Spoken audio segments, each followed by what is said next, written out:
Imagine stepping outside after a week of rain in the medieval countryside. There's no pavement, no boots with grip, just soggy earth and shoes made from stitched together scraps of leather, barely holding it together. Welcome to mud season, a time so dreaded by peasants and nobles alike that even traveling to the market became a test of survival, or at least of balance. Tonight, we'll wade into the muddy details of medieval footwear, the strange designs they thought worked, and why your socks wouldn't stand a chance. If sinking into the quirks and struggles of daily medieval life helps you drift off, you're among friends here. Dust. Be sure to subscribe and ring that bell so you don't miss the next quiet dive into history's weirdest moments. Before we continue, I'd love to know, where are you listening from and what time is it for you right now? It's always amazing to see how far our quiet little stories are reaching. You might think that in an age of plague, war, and famine, the last thing medieval people would concern themselves with was who had the right to work with which scraps of animal hide. Yet, in the narrow, winding streets of 14th century London, no dispute burned more fiercely than the one between the cordwainers and the cobblers. This wasn't just about shoes, it was about the very fabric of medieval society, woven from threads of privilege, tradition, and the endless human capacity to find conflict in the most mundane details of daily life. The cordwainers took their name from Córdoba, that distant Spanish city where the finest leather was said to originate. Even in fog-shrouded London, centuries and hundreds of miles removed from the Andalusian sun, the word carried weight. Cordwainers worked exclusively with new leather, crafting shoes from virgin hides that had never known the touch of wear or weather. They were the aristocrats of the leather trades, their workshops filled with the sweet scent of fresh-tanned hides and the rhythmic tap-tap-tap of their specialized hammers shaping leather around wooden lasts. Every morning, as the bells of St.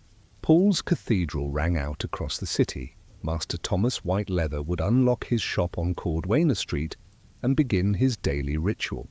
The street itself bore testimony to the importance of his trade, one of the few thoroughfares in London named for a specific craft rather than a saint or nobleman. Thomas would run his practiced fingers along the alderwood workbenches, checking that his apprentices had properly cleaned the leather shavings from the previous day's work. No scrap of material could be wasted, for leather was expensive, and the guild regulations were precise about acceptable standards. The guild system that governed Thomas's life was a marvel of medieval bureaucracy, as intricate and inflexible as the stone vaulting of the great cathedrals. The Cordwainers' Guild of London had been established in the 12th century, one of the first English guilds to adopt the prestigious name that separated them from mere shoemakers. Their regulations, carved into parchment with the same care that Thomas carved his leather, governed every aspect of the trade. The number of workbenches a master could maintain, the quality of leather he could purchase, the prices he could charge, all were prescribed with mathematical precision. Thomas employed 2 journeymen and 3 apprentices, the maximum allowed under guild law for a workshop of his size. Each morning he would distribute the day's work with careful consideration. Young William, barely 14 and in his 2nd year of apprenticeship, would be set to sorting leather scraps and preparing the simpler tools. The journeyman, Robert, and Geoffrey would work on the more complex pieces, the ankle boots worn by merchants and the delicate slip-on shoes favoured by wealthy women. Thomas reserved for himself the most prestigious commissions, the tall boots worn by knights, and the elaborate footwear decorated with silver buckles that marked their wearers as members of the nobility. The process of making a shoe was both ancient and precise. First, came the selection of leather. Cordwainers used only the finest hides, properly tanned and free from scars or blemishes. The leather was cut according to patterns that had been passed down through generations, each piece carefully shaped to ensure a proper fit. The upper portion of the shoe was then sewn to the sole using hemp thread waxed with beeswax for strength and water resistance.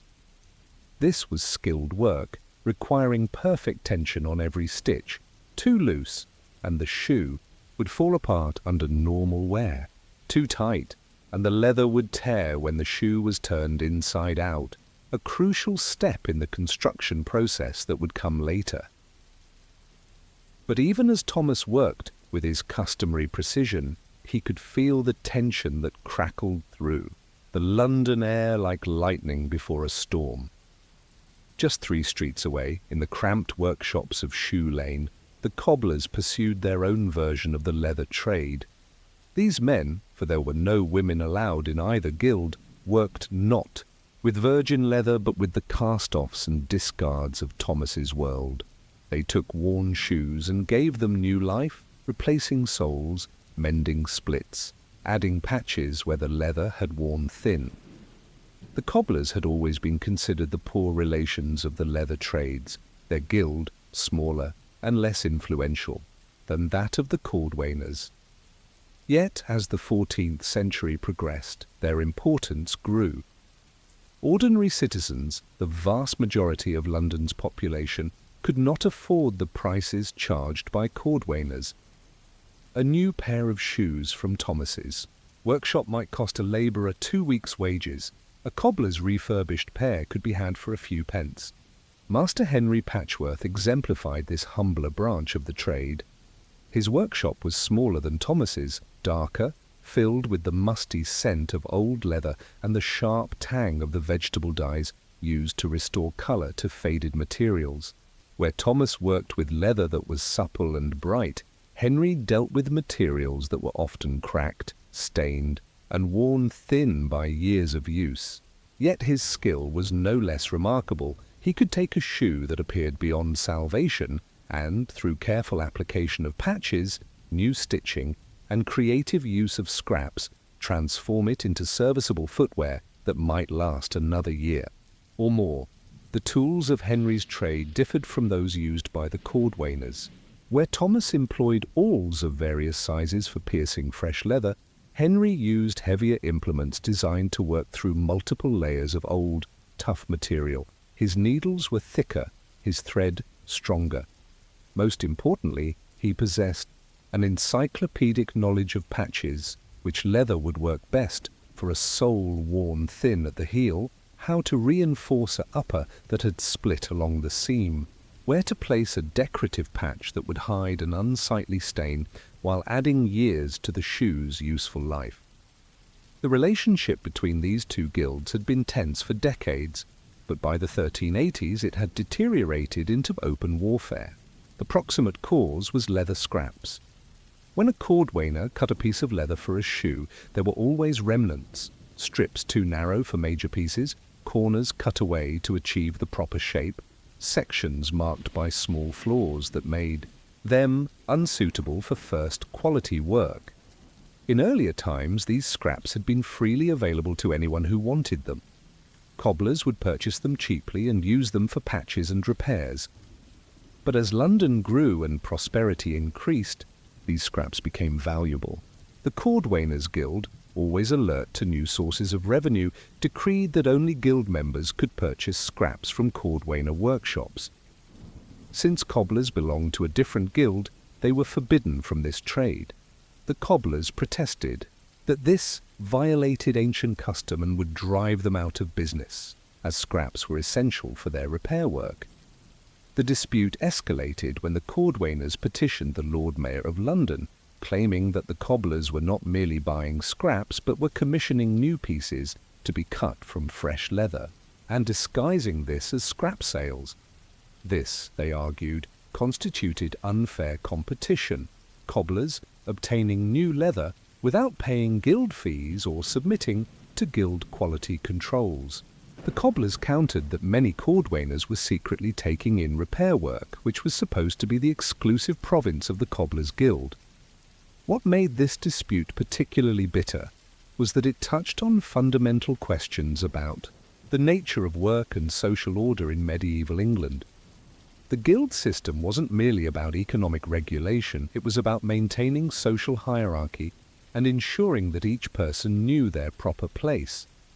Cordwainers saw themselves as superior craftsmen, artists of leather who created beautiful objects from raw materials. Cobblers, in their view, were merely menders, people who prolonged the usefulness of objects that had already reached the end of their natural life. This hierarchy was reflected in every aspect of guild life. Cordwainers' apprenticeships lasted 7 years, while cobblers lasted only 5. Cordwainers paid higher guild fees but enjoyed greater privileges, including the right to sell their goods in the most prestigious markets. When civic processions marched through London streets, the cordwainers marched ahead of the cobblers, their position in the line reflecting their higher status. Thomas Whiteleather took this hierarchy seriously. He had served his apprenticeship under Master Edmund the Cordwainer, one of the most respected leather workers in London. For 7 long years, Thomas had swept floors, sorted scraps, and gradually learned the mysteries of the trade. He had memorized the guild regulations, learned to identify leather quality by touch and smell, and mastered the precise stitching techniques that marked a true cordwainer's work. When he finally achieved the rank of master and opened his own shop, he felt that he had earned his place in London's social order. The notion that cobblers, men who had served shorter apprenticeships and worked with inferior materials, might compete directly with cordwainers, struck Thomas as a fundamental violation of natural law. It was as if peasants had claimed the right to wear silk, or merchants had demanded seats in Parliament. The very idea threatened the careful structure that made civilized life possible. Yet Henry Patchworth saw the matter differently. His family had been in the cobbling trade for 3 generations, and he took pride in his ability to extend the useful life of shoes that others might discard. He knew every technique for patching leather, every method for reinforcing worn areas, every trick for making old shoes look almost new. This was not lesser work than what the cordwainers did. It was different work, equally valuable in its own way. The Lord Mayor of London in 1385 was Sir Nicholas Brembre, a grocer by trade, but a politician by inclination. Brembre understood that the cordwainer-cobbler dispute, while seemingly technical, touched on fundamental questions about urban governance and economic regulation. The guild system wasn't merely a collective. Moreover, Henry argued, the majority of London's citizens depended on his services. Not everyone could afford new shoes every year or 2. Working people, small tradesmen, servants, and apprentices needed affordable footwear that would last. By making repairs and improvements to existing shoes, cobblers served an essential function in the city's economy. To restrict their access to materials would be to condemn thousands of Londoners to bare feet or inadequate footwear. As autumn gave way to winter in 1385, the dispute between the guilds moved from the workshops to the law courts. Both sides hired lawyers and began preparing elaborate cases filled with precedents, testimonies, and appeals to ancient custom. The cordwainers argued that allowing cobblers to purchase leather scraps would inevitably lead to cobblers making new shoes which would violate the traditional division between the trades. The cobblers countered that restricting their access to materials would destroy their livelihood and harm the general welfare of the city. But beneath these legal arguments lay deeper fears and anxieties. London in the late 14th century was a city in transition. The Black Death had killed perhaps 1/3 of the population, disrupting traditional patterns of work and social organization. Labor was scarce, wages were rising, and old certainties were crumbling. In such times, control over traditional privileges became more important than ever. Each guild fought to maintain its position, knowing that any sign of weakness might lead to further encroachments. The leather trade was particularly vulnerable to these pressures because it occupied such a crucial position in medieval life. Everyone needed shoes, from the humblest peasant to the greatest lord. Leather was expensive and difficult to work, making skilled craftsmen essential. Yet the trade was also competitive, with multiple guilds claiming overlapping jurisdictions and different levels of skill and prestige. As winter deepened and the dispute continued, both Thomas and Henry found their daily routines disrupted by the conflict. Guild meetings were held more frequently, requiring the attendance of all masters. Legal fees mounted, forcing both guilds to assess special contributions from their members. Most problematically, the uncertainty surrounding leather scraps made it difficult to plan work or set prices. Thomas discovered that some of his customers were beginning to take their shoes to cobblers for minor repairs rather than returning to him. This was partly a matter of cost. Cobbler repairs were cheaper, but it also reflected changing attitudes toward the trades. If the Lord Mayor ruled that cobblers could freely purchase leather scraps, it would validate the notion that the distinction between cordwainers and cobblers was less absolute than tradition maintained. And so, as the snow began to fall on London's narrow streets and the year 1385 drew toward its close, Thomas Whiteleather would stand in his shop each evening, listening to the wind rattle his shutters and wondering what the new year would bring. Would the guild system that had governed his life since childhood survive this challenge? Would the careful distinctions between cordwainer and cobbler hold, or would they collapse into a general blurring of trades and traditions? The answers would come, as they always did in medieval London, through a complex interplay of legal precedent, political influence, and economic necessity. But for now, in the gathering darkness of winter, uncertainty reigned supreme in the leather trades, and the outcome of this dispute would reshape not just the making of shoes, but the very nature of work and social order in medieval England. The winter of 1385 brought more than snow to London's streets. It brought a cascade of legal documents, guild meetings, and political manoeuvring that would have profound consequences, far beyond the narrow world of leatherworking. As the dispute between cordwainers and cobblers wound its way through the city's courts, it became clear that what had begun as a simple disagreement about leather scraps had evolved into something far more significant, a test case for the entire guild system that governed medieval urban life. Thomas Whiteleather found himself thrust into an unfamiliar world of legal procedures and political calculations. As one of the senior masters in the Cordwainers Guild, he was expected to attend strategy meetings, contribute to legal expenses, and even testify before various committees. This was far removed from the comfortable routine of cutting leather and managing apprentices that had occupied most of his adult life. The guild hall where these meetings took place was itself a statement of Cordwainer prestige. Located on Cordwainer Street, it was a substantial stone building with mullioned windows and carved stone decorations that proclaimed the wealth and respectability of its members. The great hall on the second floor could accommodate all of the guild's 67 masters, and its walls were decorated with painted shields showing the arms of the most distinguished members. At one particularly tense meeting in February 1386, Thomas listened as Master Robert the Cordwainer, the guild's elected leader, outlined their legal strategy. Robert was a man of 50-odd years who had served as guildmaster for nearly a decade. His own workshop produced some of the finest footwear in London, including ceremonial shoes for the royal court, and his political connections extended throughout the city's merchant community. The cobblers seek to overturn centuries of tradition, Robert declared, his voice carrying easily through the hall. They claim that restricting their access to leather scraps constitutes an unfair burden, but what they truly desire is to encroach upon our rightful domain. Today they demand scraps. tomorrow they will claim the right to work with new leather entirely. The assembled masters murmured agreement, but Thomas detected an undertone of uncertainty. Several of the younger members had expressed private doubts about the wisdom of pushing this dispute to its logical conclusion.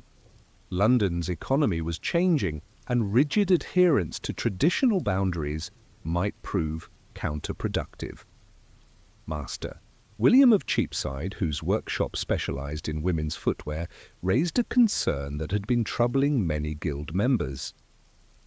"What if our actions drive customers to seek alternatives?" he asked.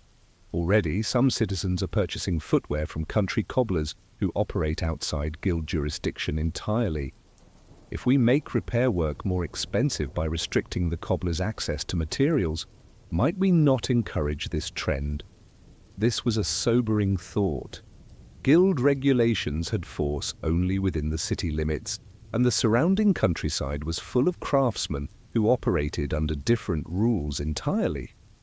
A citizen of London could travel a few miles outside the city walls and purchase shoes, or repairs from rural craftsmen who charged lower prices precisely because they weren't bound by guild restrictions.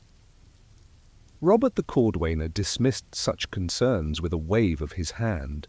"The countryside cannot match our quality or reliability," he insisted. "Those who seek to save a few pence by patronizing rural craftsmen will quickly learn the value of guild standards. Our reputation is our strength, and we must not dilute it by allowing others to blur the distinctions that make us valuable." Meanwhile, in the humbler surroundings of the Cobblers' Guild Hall, Henry Patchworth and his colleagues were developing their own strategy.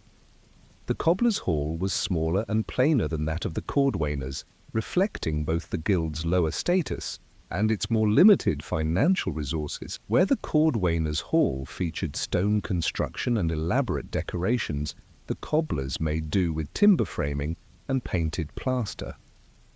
Master Edmund the Cobbler, the guild's leader, was a practical man who had built his reputation through steady work rather than political connections. His workshop handled more repairs in a single month than some Cordwainers managed in a year, and he understood the economic realities of London's working population better than most guildmasters. The Cordwainers speak of tradition and quality, Edmund told his assembled colleagues, but they ignore the needs of ordinary citizens. Not every person in London can afford new shoes whenever their footwear shows signs of wear. Our work extends the useful life of expensive items and makes adequate footwear available to those of modest means. This serves the common good, and any regulation that hinders this service harms the entire community. The Cobblers' legal strategy focused on economic arguments and appeals to fairness. They commissioned a survey of shoe prices throughout London, demonstrating that Cordwainer prices had risen significantly over the past decade, while wages for most workers had remained stable. They gathered testimonials from customers who relied on cobbler services, including small merchants, craftsmen, and even some members of other guilds who found Cordwainer prices prohibitive. Most importantly, they challenged the fundamental premise of the Cordwainer's position. The restriction on leather scraps, they argued, was a recent innovation that violated traditional practice. For generations, these materials had been freely available to anyone willing to pay for them. The Cordwainers' attempt to monopolize scrap leather represented an unjustified expansion of their privileges, not a defense of ancient rights. As the legal proceedings continued through the spring of 1386, both sides discovered that their dispute had attracted attention from unexpected quarters. Other guilds watched carefully, recognizing that the outcome would affect their own jurisdictional claims. The Tailors' Guild, for instance, had its own disputes with clothing repairers and menders. The blacksmiths worried about competition from knife grinders and tool repairers. Throughout London's craft community, similar tensions simmered beneath the surface. The case also caught the attention of London's merchants and nobility, many of whom had strong opinions about guild regulations and their effect on trade. Some wealthy citizens appreciated the quality control that guild standards provided, while others resented the higher prices that resulted from restricted competition. The city's governing council found itself caught between these competing interests, trying to balance the benefits of regulation against the costs of restriction. Thomas Whiteleather's own views on the dispute became more complex as it progressed. While he remained committed to defending cordwainer privileges, he couldn't ignore the practical problems that guild regulations sometimes created. His own customers occasionally complained about the cost of minor repairs, and he had lost business to cobblers who offered quicker, cheaper service for simple problems. Moreover, Thomas had begun to appreciate the skill required for good cobbling work. When one of his regular customers brought him a pair of boots that had been expertly repaired by Henry Patchworth, Thomas was impressed by the quality of the work.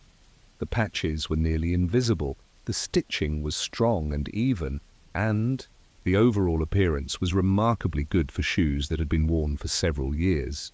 This was not the crude, makeshift work that cordwainers often attributed to cobblers, but skilled craftsmanship that deserved respect. The turning point in the dispute came in late summer when Lord Mayor Bremborough commissioned a special investigation into the leather trades. Rather than simply ruling on the specific question of scrap leather access, he decided to conduct a comprehensive review of guild boundaries and regulations. This investigation would examine not just the immediate dispute, but the broader question of how medieval guilds should adapt to changing economic conditions. The investigation committee included representatives from several major guilds, city officials, and even a few members of London's merchant community. Over the course of 6 weeks, they interviewed dozens of craftsmen, examined workshop conditions, reviewed historical documents, and analysed the economic impact of various regulatory schemes. What they discovered was more complicated than either side had anticipated. The rigid boundaries between cordwainer and cobbler work were, in practice, often ignored. Many cordwainers took in repair work when their workshops were slow, while some cobblers occasionally produced simple new shoes for customers who couldn't afford cordwainer prices. These violations of guild rules were tacitly tolerated as long as they remained discreet and didn't directly challenge guild authority. The investigation also revealed that London's leather trades were facing increasing competition from craftsmen in other cities and towns. Norwich, York, and Bristol all had thriving shoemaking industries that operated under different rules and often produced goods at lower cost than London workshops. Some London merchants had begun importing footwear from these competing centres, threatening the livelihood of both cordwainers and cobblers. Perhaps most significantly, the investigation documented changing patterns of consumption among London's citizens. The traditional model, wealthy customers purchasing expensive, long-lasting shoes from cordwainers, while poorer citizens relied on cobbler repairs and second-hand footwear, was breaking down. A growing middle class of prosperous artisans, small merchants and professional people wanted good quality shoes at reasonable prices. They were willing to pay more than cobbler prices but couldn't afford cordwainer rates. As autumn approached and the investigation neared its conclusion, both Thomas and Henry found their perspectives shifting. The dispute that had seemed so clear-cut at the beginning, cordwainers defending legitimate privileges against cobbler encroachment, now appeared more nuanced. Both trades were struggling to adapt to changing economic conditions, and both served legitimate needs within London's diverse population. The preliminary findings of the investigation committee, shared informally with guild leaders in September, suggested a compromise solution that would satisfy neither side completely, but might serve the broader interests of the city. Rather than simply ruling for or against scrap leather access, the committee proposed a restructuring of guild boundaries that would create new categories of leatherwork and new opportunities for specialization. Under this proposal, cordwainers would retain exclusive rights to work with the finest leathers and produce the most expensive shoes. but a new category of leather workers would be created for craftsmen who worked with medium-grade materials and produced moderately priced footwear. Cobblers would continue to handle repairs and refurbishment, but they would also be allowed to produce simple new shoes using scrap leather and lower-grade materials. This solution would require both guilds to sacrifice some of their traditional exclusivity, but it promised to better serve London's diverse market for footwear. Most importantly, it would reduce the destructive competition that was weakening both trades and making London's leather workers vulnerable to outside competition.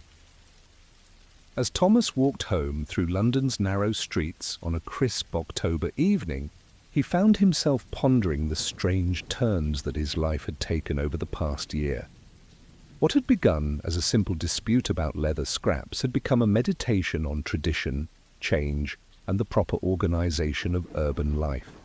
The outcome would affect not just his own livelihood, but the lives of hundreds of craftsmen and thousands of customers throughout London. But even as the investigation committee prepared its final recommendations, new challenges were emerging that would test the leather trades in ways that neither cordwainers nor cobblers had anticipated. For in the workshops and fashion centers of Europe, a new style of footwear was gaining popularity, shoes with impossibly long, pointed toes that would transform not just fashion, but the entire economics of medieval shoemaking. The final resolution of the cordwainer-cobbler dispute came not through dramatic courtroom proceedings or passionate speeches, but through a series of quiet negotiations conducted in the Lord Mayor's private chambers during the first weeks of November 1386. Sir Nicholas Bramborough, having reviewed the investigation committee's findings and consulted with various civic leaders, had concluded that the traditional guild system required modification rather than rigid enforcement. His solution would reshape London's leather trades in ways that neither side had fully anticipated. On a grey morning, when frost still glittered on the cobblestones of Cordwainer Street, Thomas Whiteleather joined his fellow guildmasters in the Great Hall to hear the official announcement. Master Robert the Cordwainer read the Lord Mayor's decree with a voice that betrayed no emotion, though Thomas could see the tension in his weathered hands as they gripped the parchment. The ruling was complex, reflecting the thorny nature of the issues involved. Cobblers would be granted limited access to leather scraps, but only under specific conditions designed to prevent direct competition with cordwainer work. They could purchase scraps for repairs and could use them to produce simple, undecorated shoes that sold for no more than half the price of comparable cordwainer work. However, they were forbidden from working with new leather or producing elaborate footwear that might compete with high-end cordwainer products. More significantly, the Lord Mayor's decree established a new category of craftsman, the common shoemaker. These artisans, who might come from either guild background, would be licensed to produce moderately priced footwear using medium-grade leather. They would pay fees to both guilds and would be subject to quality inspections by representatives from each organization. This compromise acknowledged the reality that London's growing population needed footwear options between the expensive products of cordwainers and the basic repairs offered by cobblers. Thomas's initial reaction was one of cautious relief. The cordwainers had maintained their exclusive access to the finest leathers and their position as London's premier shoe artisans. The new regulations would actually create additional revenue streams for the guild through licensing fees and inspection charges. Yet he also recognized that the medieval world's comfortable certainties were continuing to erode.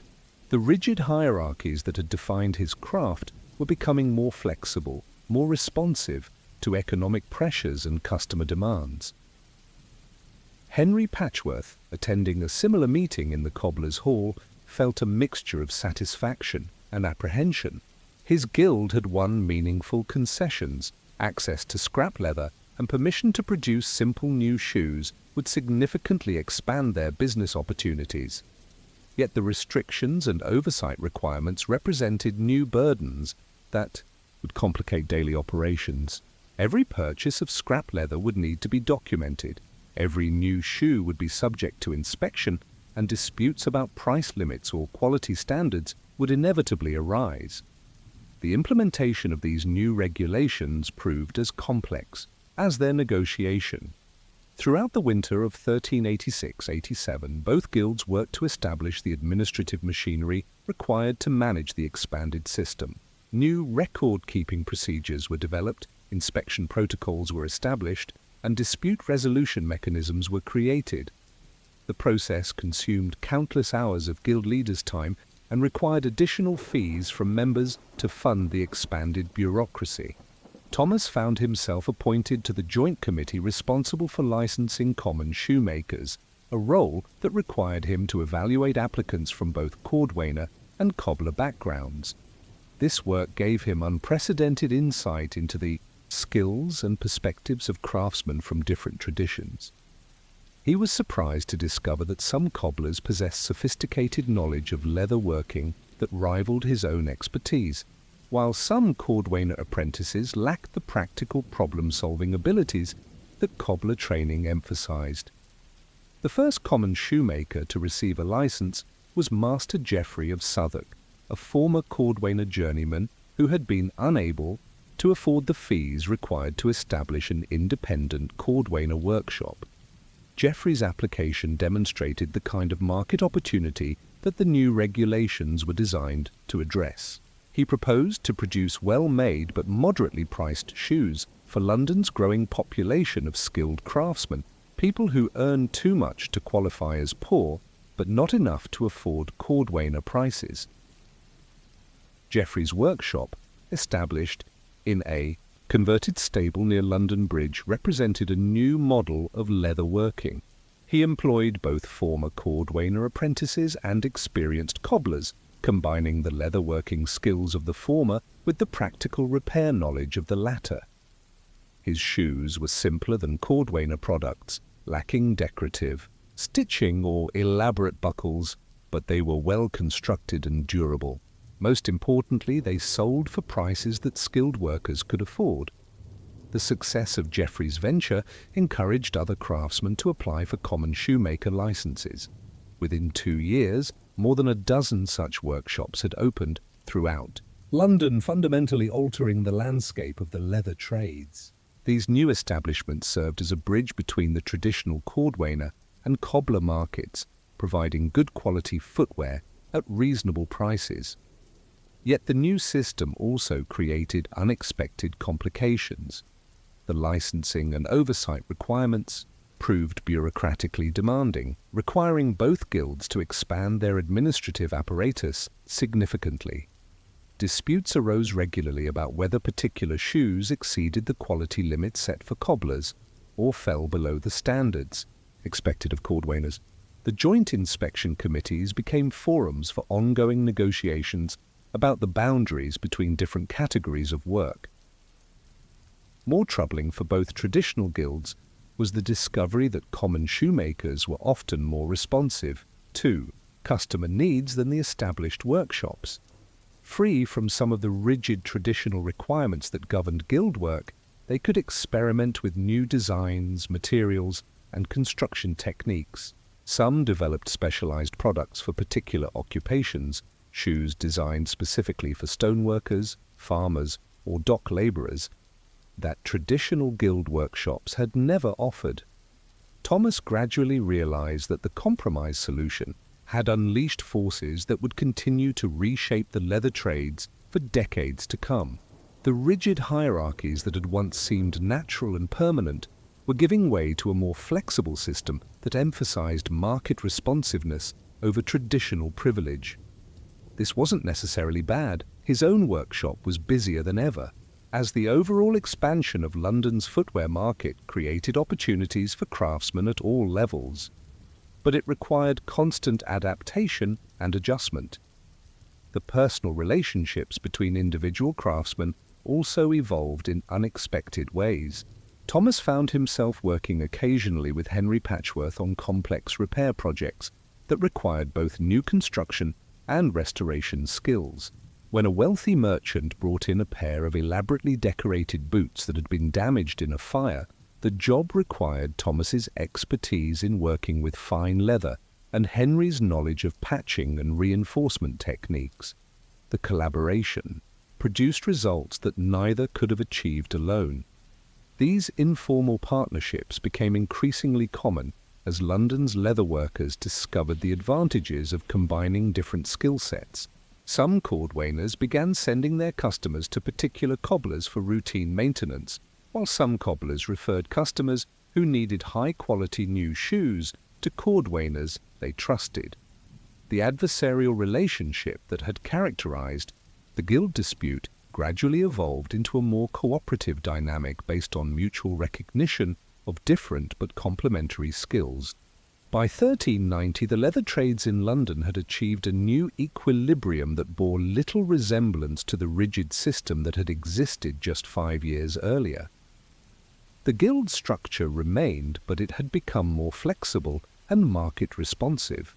Cordwainers maintained their position as producers of luxury footwear, but they had also become managers and overseers of a more complex system that included common shoemakers and expanded cobbler operations.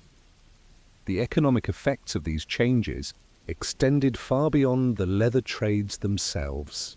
The availability of good quality, moderately priced shoes encouraged greater participation in London's urban economy by people who had previously been marginal participants. Apprentices and journeymen who could afford decent footwear were more likely to seek work in different parts of the city. Small merchants who could purchase appropriate shoes were more likely to travel to countryside markets. The expansion of footwear options contributed to greater economic mobility and social fluidity. Yet even as Thomas celebrated the prosperity that the new system had brought to his own workshop, he couldn't shake a nagging sense that something fundamental had been lost in the process. The medieval world's comfortable certainties, the knowledge that each person had a designated place and role within a stable social hierarchy, were giving way to something more dynamic, but also more uncertain.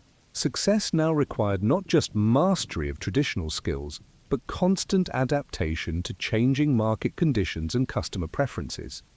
This uncertainty would prove prophetic, for even as London's leather workers were adapting to their new regulatory environment, fashion trends were emerging that would challenge the entire industry in ways that no amount of guild reorganization could address.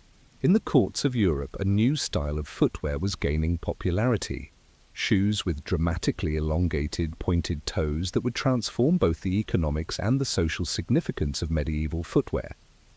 The resolution of the cordwainer cobbler dispute had demonstrated that even the most entrenched traditional systems could be modified and adapted when circumstances required, but the challenges that lay ahead would test not just the flexibility of guild regulations, but the fundamental assumptions about fashion, social status, and the proper relationship between craft traditions and aristocratic privilege that governed medieval society.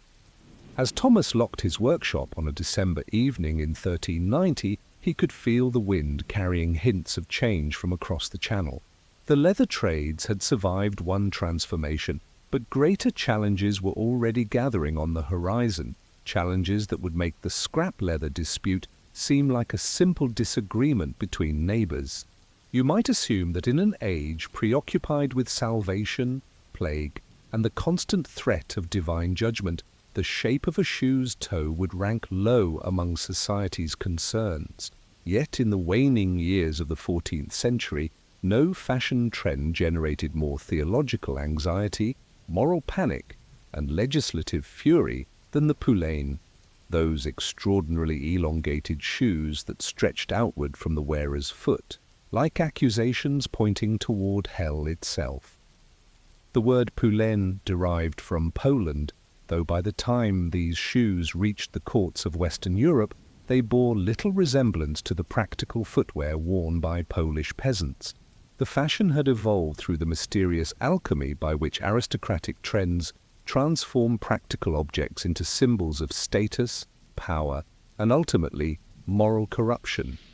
What had begun as a modest elongation of the toe, perhaps an extra inch or two beyond the natural foot, had spiraled into a competition of absurd proportions, with the most fashionable courtiers sporting points that extended 18 inches or more from their toes. Brother Marcus of St. Bartholomew's Abbey first encountered these demonic shoes on a bitter February morning in 1382, when he travelled to London on monastery business and witnessed the court of young King Richard II processing to Westminster. The sight that greeted him challenged everything he understood about Christian propriety and divine order.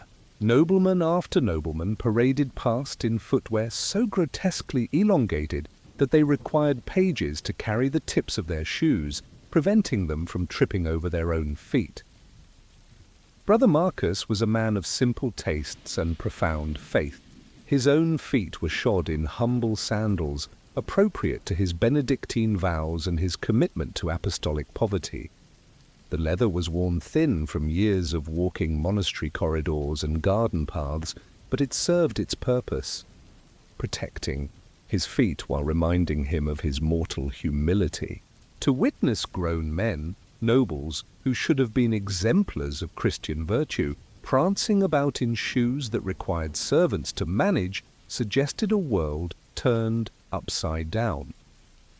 The poulain fashion had arrived in England around the time of Richard II's marriage to Anne of Bohemia in 1382, though its roots stretched back decades into the fashion centres of France and Bohemia. Anne herself was said to favour particularly elaborate versions, decorated with pearls and silver thread, with points so long that they curved upward and were tied to her knees with silk ribbons to prevent tripping. The new queen's enthusiasm for this continental fashion quickly spread through the English court, as ambitious courtiers competed to demonstrate their cosmopolitan sophistication. Master William de Ashby, cordwainer to the nobility, found himself suddenly overwhelmed with commissions for these extraordinary shoes.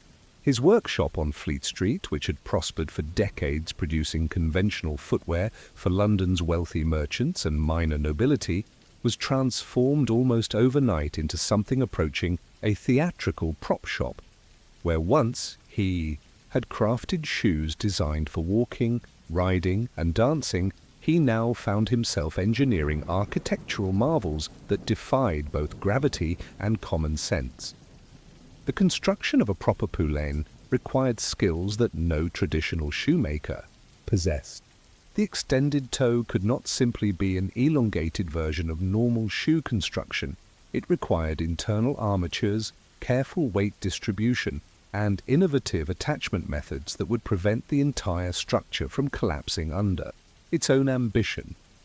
William experimented with whalebone supports, wooden frameworks, and even metal reinforcements before developing techniques that could produce shoes capable of maintaining their shape while remaining light enough for actual wear. The process began with a conventional shoe last carved to the customer's foot measurements, but attached to this normal foundation was an extension that might stretch the total length to 3 feet or more. This extension was built up layer by layer, using successively stiffer materials as the distance from the foot increased. Near the toe, William would insert carefully shaped pieces of oak or ash, wrapped in wool padding and covered with the finest leather. The entire structure was then stitched together using techniques borrowed from armor-making and sail crafting.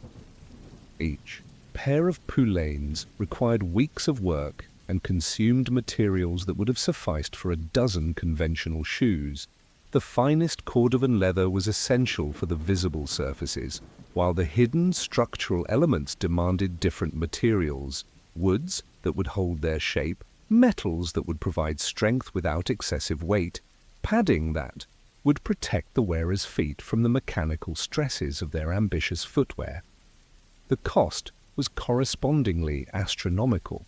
A pair of properly made poulains might cost as much as a skilled craftsman's annual wages. Only the wealthiest nobles could afford them, which made them perfect indicators of status and economic power. To wear poulaines was to announce that one possessed not only wealth, but the kind of extreme wealth that could be wasted on pure display. Yet for Brother Marcus and others who viewed the world through theological lenses, these shoes represented something far more disturbing than mere extravagance. The elongated points seemed to mock the divine plan, suggesting that human pride could improve upon God's design for the human body. More troubling still, the phallic symbolism was unmistakable. These shoes transformed every step into a gesture of sexual assertion, turning the simple act of walking into a continuous display of carnal preoccupation. The theological implications became even more troubling when Brother Marcus considered the practical effects of poulaine wearing. The shoes made normal walking impossible, requiring their wearers to adopt a mincing, careful gait that emphasized the hips and created an undeniably effeminate appearance. Men who should have stridden purposefully through the world like Christian soldiers instead swayed and posed like courtesans. The very act of wearing poulaines seemed to undermine traditional concepts of masculine virtue and Christian dignity. Moreover, the shoes made any form of practical work impossible. A man wearing 18-inch poulaines could not run, climb, or engage in any of the physical activities that medieval life demanded. This was precisely the point. Poulaine announced that their wearer was so wealthy and privileged that he need never engage in useful labor. But to Brother Marcus, this celebration of uselessness seemed like a direct affront to the biblical injunction that those who would not work should not eat. The fashion spread with alarming speed through London's social hierarchy. What began as a court affectation quickly penetrated the merchant classes as successful tradesmen sought to emulate aristocratic styles. Soon, even relatively modest artisans were commissioning poulaines, though their versions were necessarily shorter and less elaborate than those worn by the nobility. A shoe that extended 6 inches beyond the foot might not match the spectacular excess of courtly fashion, but it still demonstrated the wearer's aspirations and economic success. The sumptuary implications of this trend deeply troubled medieval authorities. Traditional social hierarchy depended upon clear, visual distinctions between different ranks of society. Peasants wore rough wool and wooden shoes, merchants dressed in good cloth and leather footwear, while nobles displayed themselves in silk and ermine. When these distinctions blurred, the entire social order seemed threatened. Poulaines made this problem acute because they were relatively easy to imitate in simplified form. A skilled cobbler could create a shoe with a moderately extended toe using conventional techniques and materials. While such footwear lacked the engineering sophistication and costly materials of true court poulaines, it could mimic the general appearance closely enough to confuse casual observers. Suddenly, social rank could no longer be determined at a glance, undermining one of the fundamental organizing principles of medieval society. The response from church authorities was swift and uncompromising. At the Fourth Lateran Council in 1215, nearly 2 centuries before poulaine reached their peak popularity, church leaders had already condemned pointed-toe shoes as inappropriate for clergy. Now, as the fashion reached new extremes of absurdity, theologians throughout Europe denounced poulaines as manifestations of the deadly sin of pride. Brother Marcus found himself appointed to a committee of church scholars tasked with developing a comprehensive theological response to the poulaine crisis. Their deliberations, conducted in the scriptorium of St. Bartholomew's Abbey during the spring of 1383, produced a document that would influence church teaching on fashion and morality for generations. The committee's analysis began with the fundamental Christian principle that the human body was created in God's image and should not be subject to artificial alteration or enhancement. Poulaine violated this principle by extending the natural foot in ways that served no practical purpose. This was not merely vanity, it was a form of blasphemy that suggested human creativity could improve upon divine design. More troubling still was the committee's conclusion that poulaines represented a form of bodily mutilation.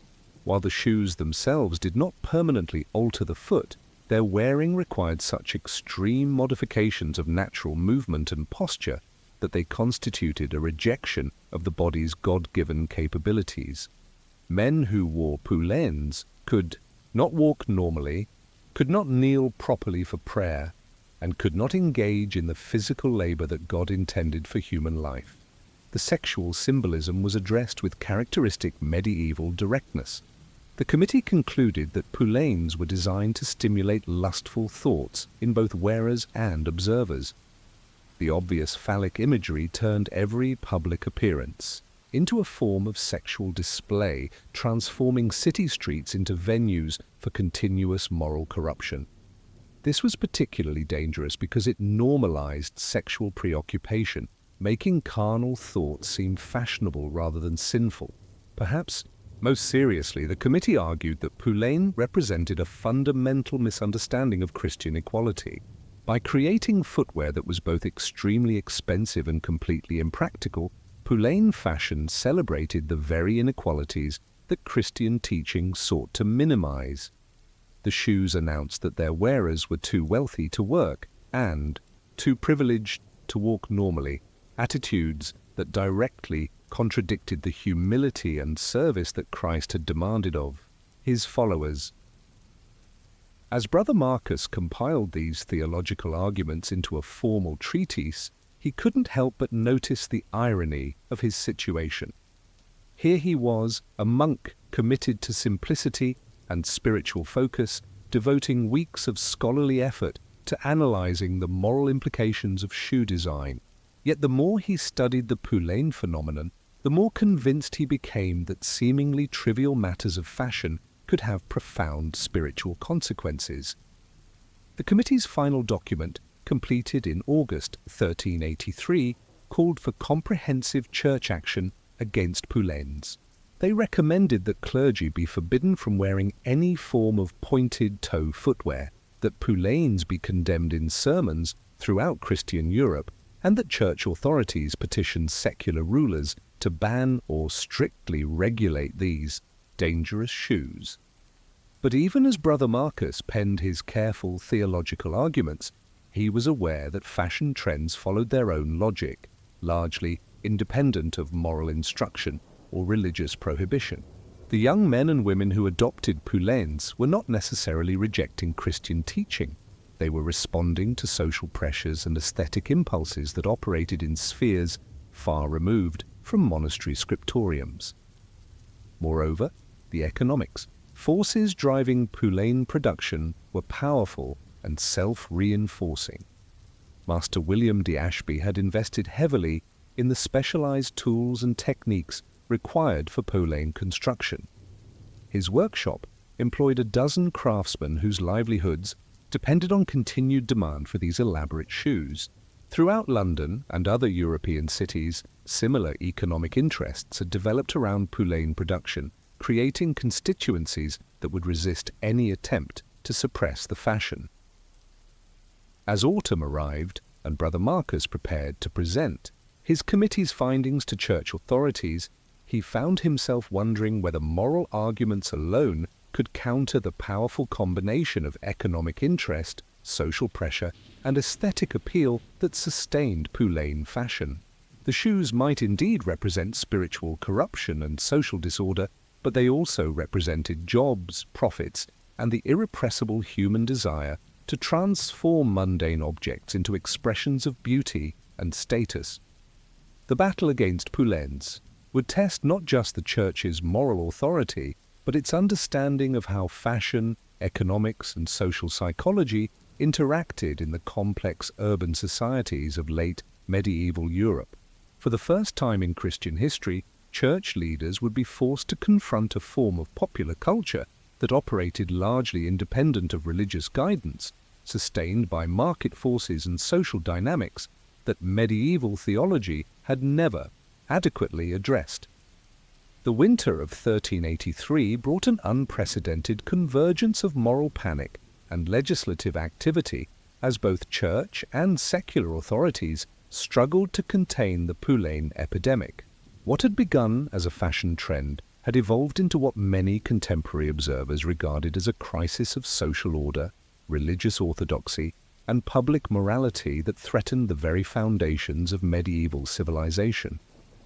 King Richard II found himself in the peculiar position of attempting to regulate a fashion that his own queen had enthusiastically promoted. Queen Anne's Poulains had become legendary throughout Europe, elaborately decorated with pearls and gold thread, with points so long that they required special consideration in the design of royal carriages and throne room ceremonies. Yet, as reports reached the court of church condemnation and public unrest related to Poulain wearing, Richard recognized that royal fashion choices had political consequences that extended far beyond the realm of personal taste. The king's advisers were divided on the appropriate response. Some argued that any attempt to regulate Poulains would be seen as capitulation to church pressure and might establish dangerous precedents for religious interference in secular governance. Others warned that continued royal support for Poulain fashion would alienate conservative elements among both clergy and nobility, potentially undermining support for Richard's increasingly contentious reign. Master William de Ashby watched these political developments with growing anxiety.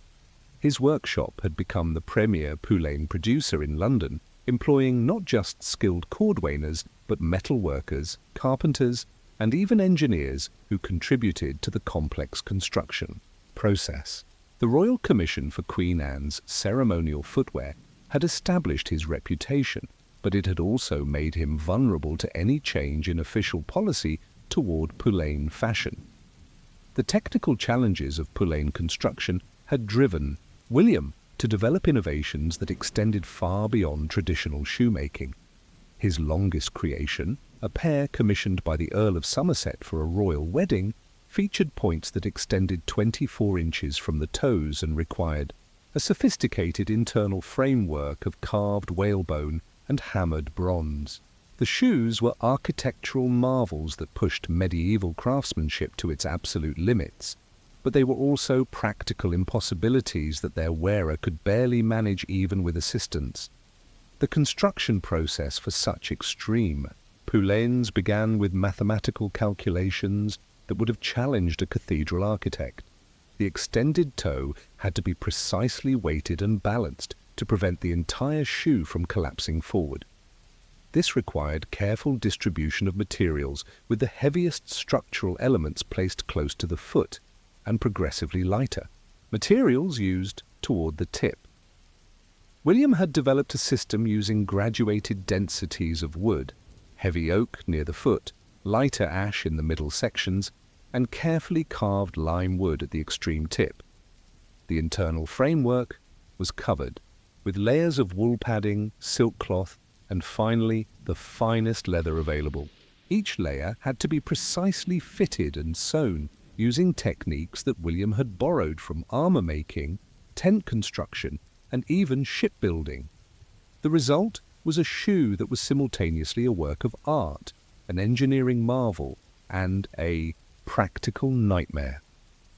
Yet even as William perfected his techniques, he was increasingly aware that the Poulain fashion existed in a precarious political environment. Church opposition was intensifying, with sermons throughout England denouncing pointed shoes as manifestations of pride, lust, and social disorder. More troubling from William's perspective was the growing sentiment among London's merchant classes that Poulain fashion represented foreign corruption of traditional English values. The tipping point came in March 1384 when a riot broke out in Cheapside after a group of young nobles wearing particularly elaborate Poulains attempted to attend services at St. Paul's Cathedral. The crowd that had gathered to watch the Palm Sunday procession included many working people who had been increasingly resentful of aristocratic excess during a period of economic hardship following the recent plague outbreaks. When the young nobles appeared in poulaines so long that they required servants to manage the tips, the crowd's mood turned ugly. Shouts of foreign foppery and devil's shoes escalated into thrown stones and attempts to physically assault the wearers.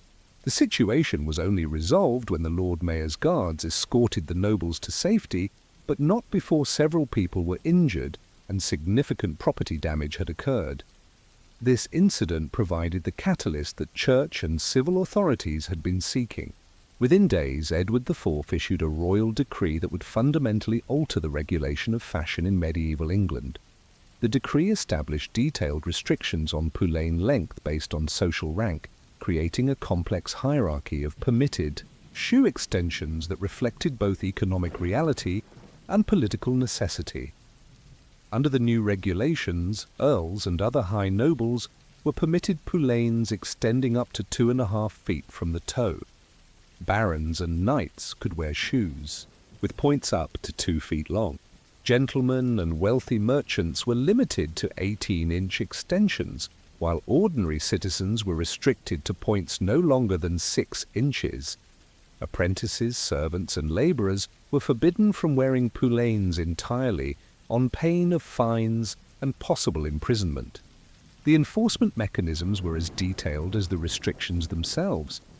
Royal inspectors were appointed to monitor compliance at major public events, with authority to measure suspicious footwear and impose immediate penalties for violations. Guild officials were required to monitor their members' shoe choices and report violations to civil authorities. Even church officials were enlisted in the enforcement effort, with priests instructed to refuse communion to parishioners wearing inappropriately long poulains. For Master William, these regulations represented both constraint and opportunity. While the limits on poulain length would reduce demand for his most elaborate and profitable creations, the detailed specification of permitted lengths for different social ranks actually clarified the market in ways that simplified his business planning. More importantly, the regulations legitimized poulain wearing within prescribed bounds, protecting the fashion from complete prohibition while establishing clear guidelines for acceptable practice. William quickly adapted his workshop to the new regulatory environment. He developed standardized patterns for each permitted length category, allowing for more efficient production while ensuring compliance with royal decrees. His craftsmen became expert at creating shoes that achieved maximum impact within legal constraints, using decoration, color, and subtle design variations to distinguish their products within each permitted category. The economic impact of poulain regulation extended far beyond individual workshops like William's. The fashion had created an entire supply chain of specialized suppliers, from the leather merchants who imported the finest cordovan to the metal workers who created internal frameworks. The regulation created temporary disruption as suppliers adjusted to new demand patterns, but it also stabilized the market by establishing clear parameters for future production. Yet the regulatory system also created new problems that its designers had not anticipated. The precise measurement requirements led to constant disputes about shoe length, particularly in cases where the extended toe was curved or decorated in ways that made measurement ambiguous. Royal inspectors found themselves engaged in technical discussions about measurement methodology that would have challenged university geometricians. More seriously, the regulation of poulain length created a flourishing black market in illegal footwear.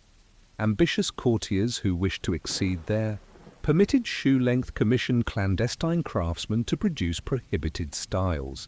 These underground poulains were often of inferior construction, lacking the engineering sophistication that William brought to his legal products, but they satisfied the demand for status display that drove the fashion in the first place. Brother Marcus, observing these developments from his monastery, was struck by the unintended consequences of attempting to regulate sin through secular law. Rather than eliminating poulain fashion, the royal decrees had bureaucratized it, creating a complex system of rules and exceptions that seemed to legitimize the very behavior that church teaching condemned. The regulations treated poulain wearing as a privilege to be managed rather than a temptation to be resisted. The theological implications troubled Brother Marcus deeply. By establishing different poulain lengths for different social ranks, the regulations seemed to encode the idea that sin was acceptable in measured doses, particularly for those of high social standing. This contradicted fundamental Christian teaching about the equality of all souls before God and the absolute nature of moral law. Moreover, the enforcement system required church officials to participate in activities, measuring shoes, reporting violations, refusing sacraments based on fashion choices that seemed to trivialize religious authority. Instead of addressing the spiritual corruption that poulains represented, the regulations treated them as administrative problems to be managed through bureaucratic procedures. As spring turned to summer in 1384, it became clear that the royal regulations had achieved an unexpected equilibrium. Poulain fashion continued, but within constraints that reduced the most extreme manifestations while maintaining enough flexibility to satisfy status-conscious consumers. The underground market for illegal poulains provided outlets for those willing to risk penalties, while legitimate producers like William prospered within the regulated framework. Yet this apparent stability masked deeper tensions that would soon manifest in new and unexpected ways. The poulain fashion had awakened appetites for luxury and display that could not be easily contained by royal decree. If extremely long shoes were prohibited, creative, fashion-conscious individuals would find other ways to demonstrate their wealth, sophistication, and disdain for conventional propriety. Moreover, the regulatory system had established precedents for government intervention in personal fashion choices that would have far-reaching implications for the relationship between individual liberty and social order in medieval society. Future rulers would invoke the poulain regulations to justify increasingly detailed control over clothing, behavior, and lifestyle choices, fundamentally altering the balance between personal autonomy and state authority. As Brother Marcus contemplated these developments during his evening prayers, he could not shake the feeling that the poulain crisis had revealed something fundamental about the changing nature of medieval society. The old certainties that church teaching would guide moral behavior, that traditional hierarchy would maintain social order, that reasonable people would recognize the difference between proper and improper conduct, were proving inadequate to address the challenges of an increasingly complex and commercialized world. The battle against poulains was far from over, but it had already transformed from a simple question of fashion propriety into a broader struggle over the sources of authority, the limits of regulation, and the proper relationship between individual desire and collective welfare in late medieval European society. The ultimate fate of poulain fashion was decided not by royal decree or theological condemnation, but by the inexorable forces of medical evidence, economic pressure, and the fickleness of aristocratic taste that had created the phenomenon in the first place. By the 1450s, what had once been the height of European sophistication had become a symbol of outdated excess, relegated to the wardrobes of provincial nobles who had not yet received word that fashion had moved beyond pointed toes.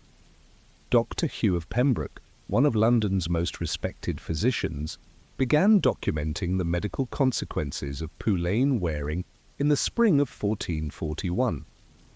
His initial observations were prompted by a concerning pattern of injuries among his wealthy patients, an unusual prevalence of foot deformities, balance problems, and what we would now recognize as repetitive stress injuries affecting the entire lower body.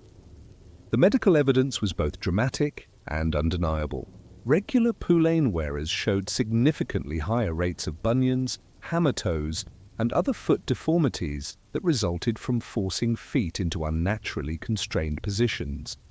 The extended toes made normal walking impossible, requiring wearers to adopt gaits that placed unusual stress on ankles, knees and hips. Most troubling, Dr. Hugh documented an alarming number of serious falls among poulain wearers as the extended shoes caught on steps, doorways and street obstacles.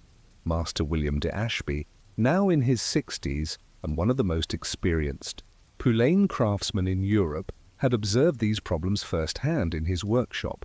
Customers regularly returned with complaints about pain, difficulty walking, and requests for modifications that might reduce discomfort. Some had commissioned multiple pairs with progressively shorter points as they discovered the practical impossibility of managing extremely long shoes in daily life. William had attempted to address these problems through improved design and construction techniques. He experimented with softer internal padding, more flexible materials, and mechanical innovations that reduced weight while maintaining structural integrity. Yet he gradually came to understand that the fundamental concept of poulain footwear was medically unsustainable. No amount of engineering sophistication could overcome the basic incompatibility between extremely elongated shoes and normal human movement. The economic foundations of poulain fashion were simultaneously undermined by changing patterns of European trade and manufacturing. The elaborate construction techniques required for quality poulains made them extremely expensive to produce, while the specialized materials, particularly the finest Cordovan leather and exotic decorative elements, became increasingly costly as trade routes shifted and traditional suppliers became less reliable. More significantly, the rise of competing luxury goods provided alternative outlets for aristocratic spending that offered better value and greater practical utility. Italian silk merchants had developed new weaving techniques that produced fabrics of unprecedented beauty and sophistication. Flemish jewelers were creating elaborate pieces that demonstrated wealth more effectively than shoes. German armorers had perfected techniques for producing ceremonial armor that combined practical utility with stunning visual impact. In this increasingly competitive luxury market, poulains faced inherent disadvantages. They were worn primarily on the feet, making them less visible than clothing or jewelry. They served no practical function, unlike armor or fine weapons. Most problematically, their extreme impracticality made them unsuitable for many social occasions where wealthy individuals wanted to display their status. The changing nature of aristocratic life also worked against poulain fashion. The late medieval period saw increasing emphasis on active pursuits, hunting, dancing, military training that was simply incompatible with extremely elongated footwear. Young nobles who wanted to participate fully in court life found that poulains severely limited their options, making it difficult to engage in the physical activities that demonstrated masculine prowess and social competence. Queen Anne of Bohemia, whose early enthusiasm had helped establish poulain fashion in England, gradually reduced her own wearing of extreme styles during the 1390s. Her later footwear, while still fashionably pointed, featured more moderate extensions that allowed for greater mobility and comfort. This shift in royal preference sent signals throughout the fashion-conscious aristocracy that extreme poulains were no longer necessary for social advancement. The regulatory framework established in the 1380s had also created unintended consequences that ultimately worked against poulain fashion. By codifying acceptable shoe lengths for different social ranks, the regulations had transformed poulains from symbols of individual creativity and wealth into markers of bureaucratic compliance. The spontaneous competition for increasingly extreme styles that had driven early poulain development was replaced by conformity to officially prescribed standards. Moreover, the regulatory system had spawned a complex enforcement bureaucracy that many nobles found intrusive and undignified. Royal inspectors who measured shoe lengths at public events represented the kind of petty governmental interference that contradicted aristocratic values of personal autonomy and social privilege. Many wealthy individuals began to see poulain compliance as a form of submission to royal authority that was incompatible with their status and independence. Brother Marcus, now serving as abbot of St. Bartholomew's Abbey, observed these developments with mixed feelings. The decline of Poullain fashion represented a victory for the moral arguments that he and other church officials had developed in the 1380s. Yet the ultimate causes of this decline, medical problems, economic pressures, changing social patterns, had little to do with theological considerations. Fashion had proven resistant to moral instruction but vulnerable to practical constraints. The theological implications troubled Brother Marcus in unexpected ways. If Poullain fashion declined because of practical problems rather than moral awakening, what did this suggest about the relationship between divine will and human behavior? Had God worked through medical evidence and economic forces to eliminate a sinful practice, or had human folly simply run its natural course toward inevitable collapse? Master William faced more immediate concerns as demand for elaborate Poullains declined through the 1450s. His workshop, which had prospered for decades on the strength of specialized Poullain construction techniques, needed to adapt to changing market conditions. Some of his craftsmen possessed skills that were transferable to other forms of luxury leatherwork, but others had become so specialized in Poullain production that they faced unemployment as the fashion faded. William began diversifying his workshop's production, developing new lines of more conventional luxury footwear that incorporated some of the decorative techniques pioneered for Poullain construction. He also began accepting commissions from rural nobles who had arrived late to Poullain fashion and were unaware of its declining status in London's style hierarchy. These provincial customers provided temporary revenue, but William recognized that they represented the last stage of a fashion cycle that was nearing its end. The final blow to Poullain fashion came from an unexpected direction, the emergence of a completely opposite style that celebrated width rather than length.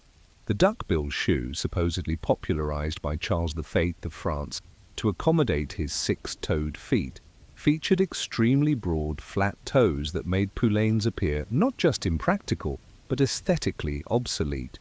In this increasingly competitive luxury market, Poullains faced inherent disadvantages. They were worn primarily on the feet, making them less visible than clothing or jewelry.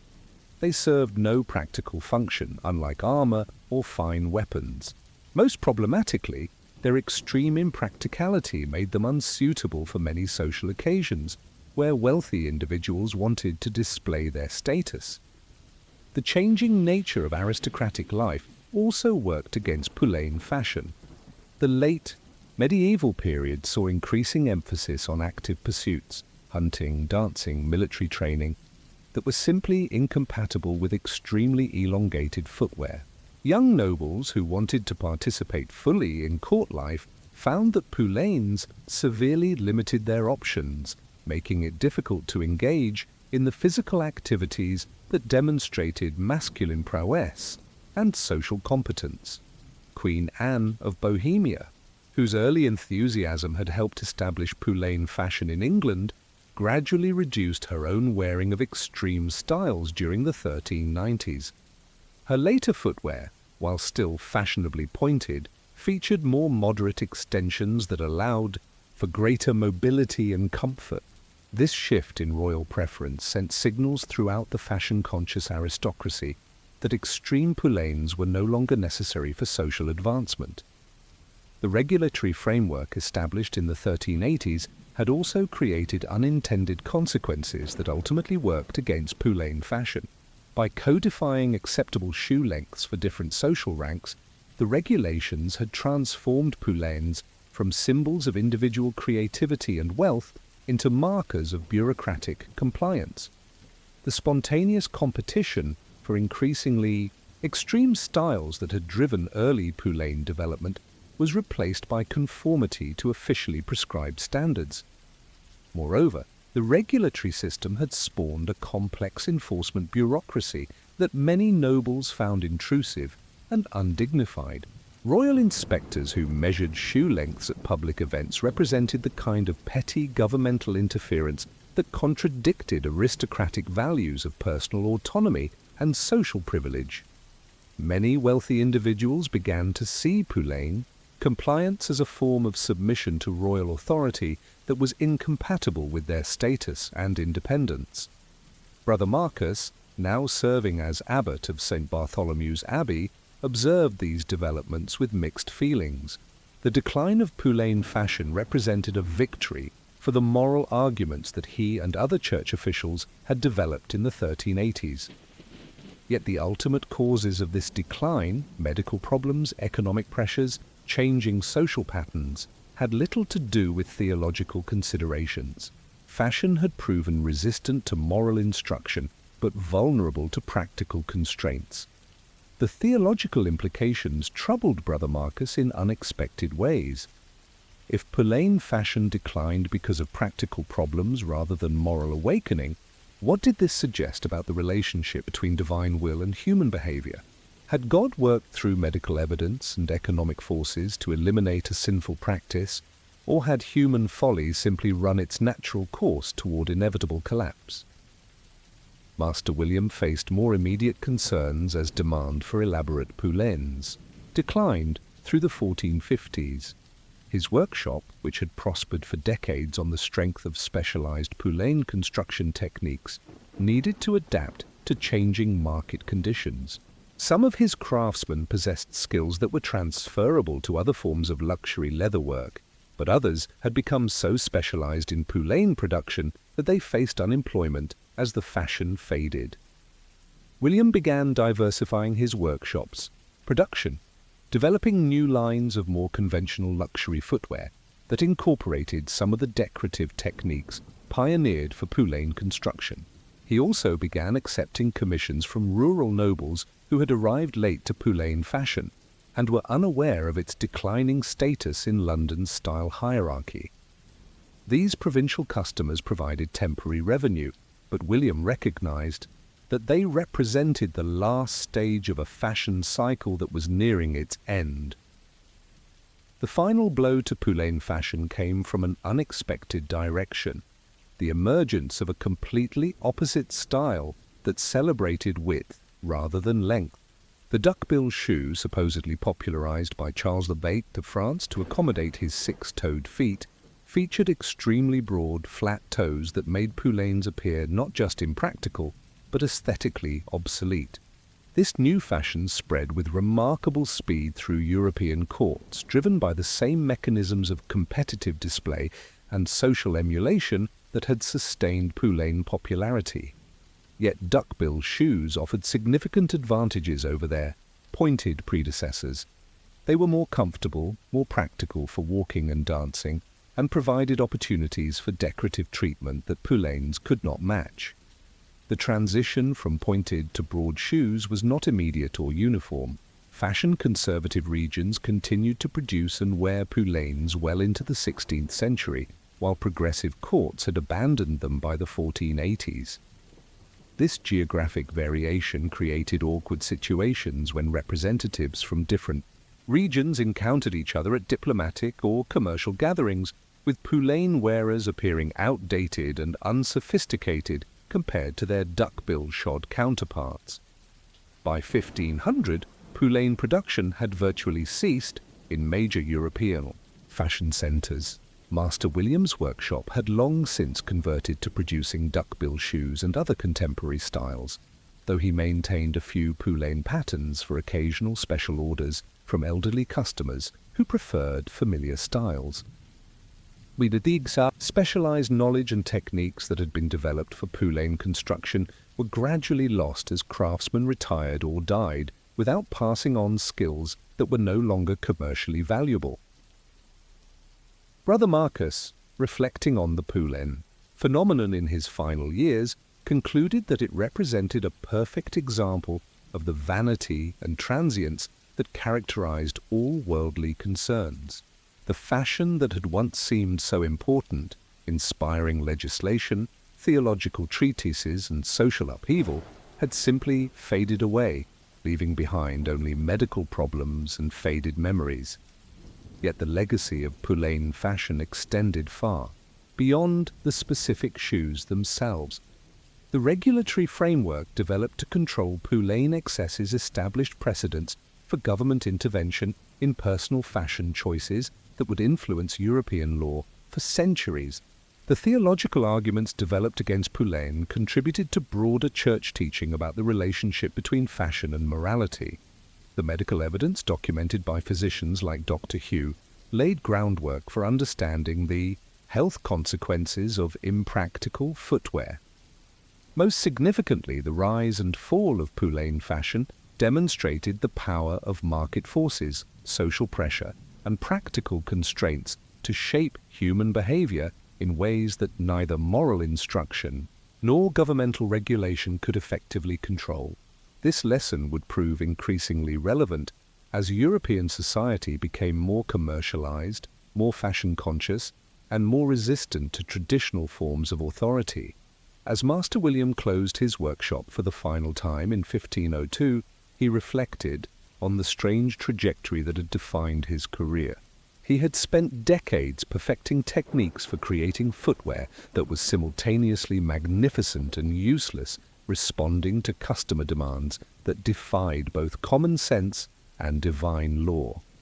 The skills he had developed were now obsolete, but they had provided him with a comfortable living and a front-row seat to one of the most bizarre episodes in the history of human vanity. The Pulain era was over, but its lessons about the relationship between fashion, power, and social order would continue to resonate through the changing world of early modern Europe, where new forms of luxury, display, and competitive consumption would test the limits of traditional authority in ways that medieval society could never have imagined. You might imagine that medieval people, accustomed as they were to hardship, discomfort, and the general unpleasantness of pre-modern life, would have developed some tolerance for seasonal inconvenience. Yet if surviving records are any indication, no time of year generated more complaint, more creative profanity, and more desperate innovation than the weeks between winter's end and spring's proper beginning. That treacherous period when frozen ground softened into an ocean of mud that swallowed shoes, trapped carts, and transformed even the shortest journey into an ordeal worthy of Dante's imagination. Dame Margaret of Aldgate learned this lesson anew each March as she watched from her second-story window while London's streets transformed from solid, if uneven, thoroughfares into something resembling the biblical descriptions of primordial chaos. Her house, built of good stone and timber in one of London's more respectable neighbourhoods, provided an excellent vantage point for observing the annual drama that unfolded as winter released its grip on the city's extensive network of unpaved lanes and byways. Medieval London streets were marvels of improvisation rather than planning, having evolved over centuries through the accumulated decisions of countless property owners, traders, and city officials who had prioritized immediate convenience over long-term infrastructure. The main thoroughfares, roads like Cheapside and Fleet Street that carried the heaviest traffic, featured some stone paving, at least in the most frequently travelled sections. But the majority of London streets were simply compacted earth, sometimes covered with gravel or straw, that served adequately during dry periods but became impassable swamps whenever significant precipitation combined with seasonal temperature fluctuations.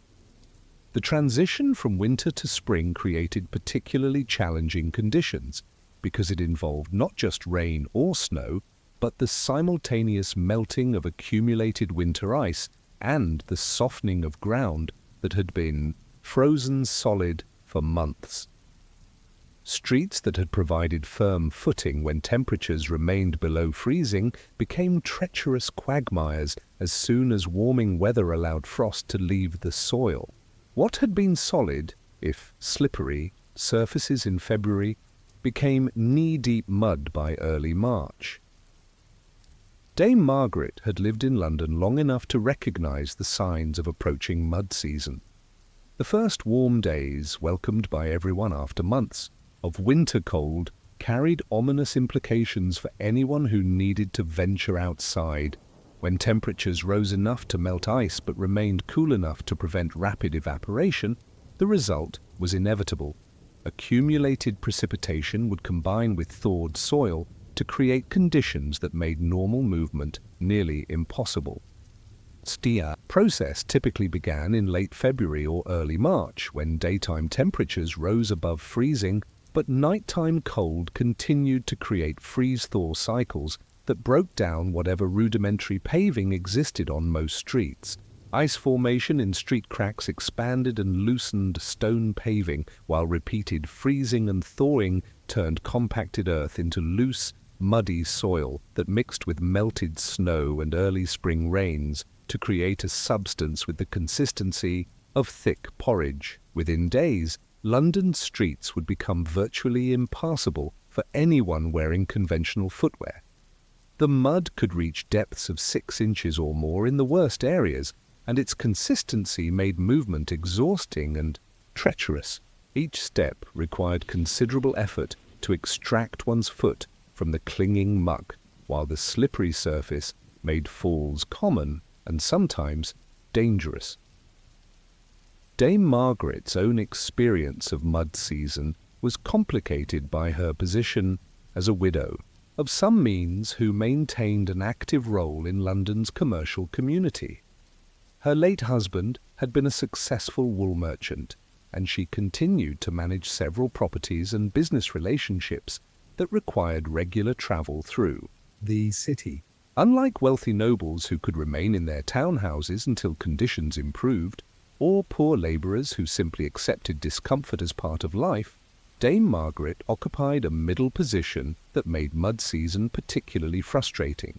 She could afford good shoes. Indeed, she owned several pairs of well-made leather footwear purchased from Master Thomas Whiteleather and other reputable cordwainers, but no shoe, however expertly crafted, could withstand prolonged exposure to the harsh conditions of London's muddy streets. Leather that cost a small fortune would be ruined by a single journey across the city during the worst of mud season, while the physical demands of walking through deep mud were exhausting regardless of footwear quality. The economic implication of mud season extended far beyond individual inconvenience.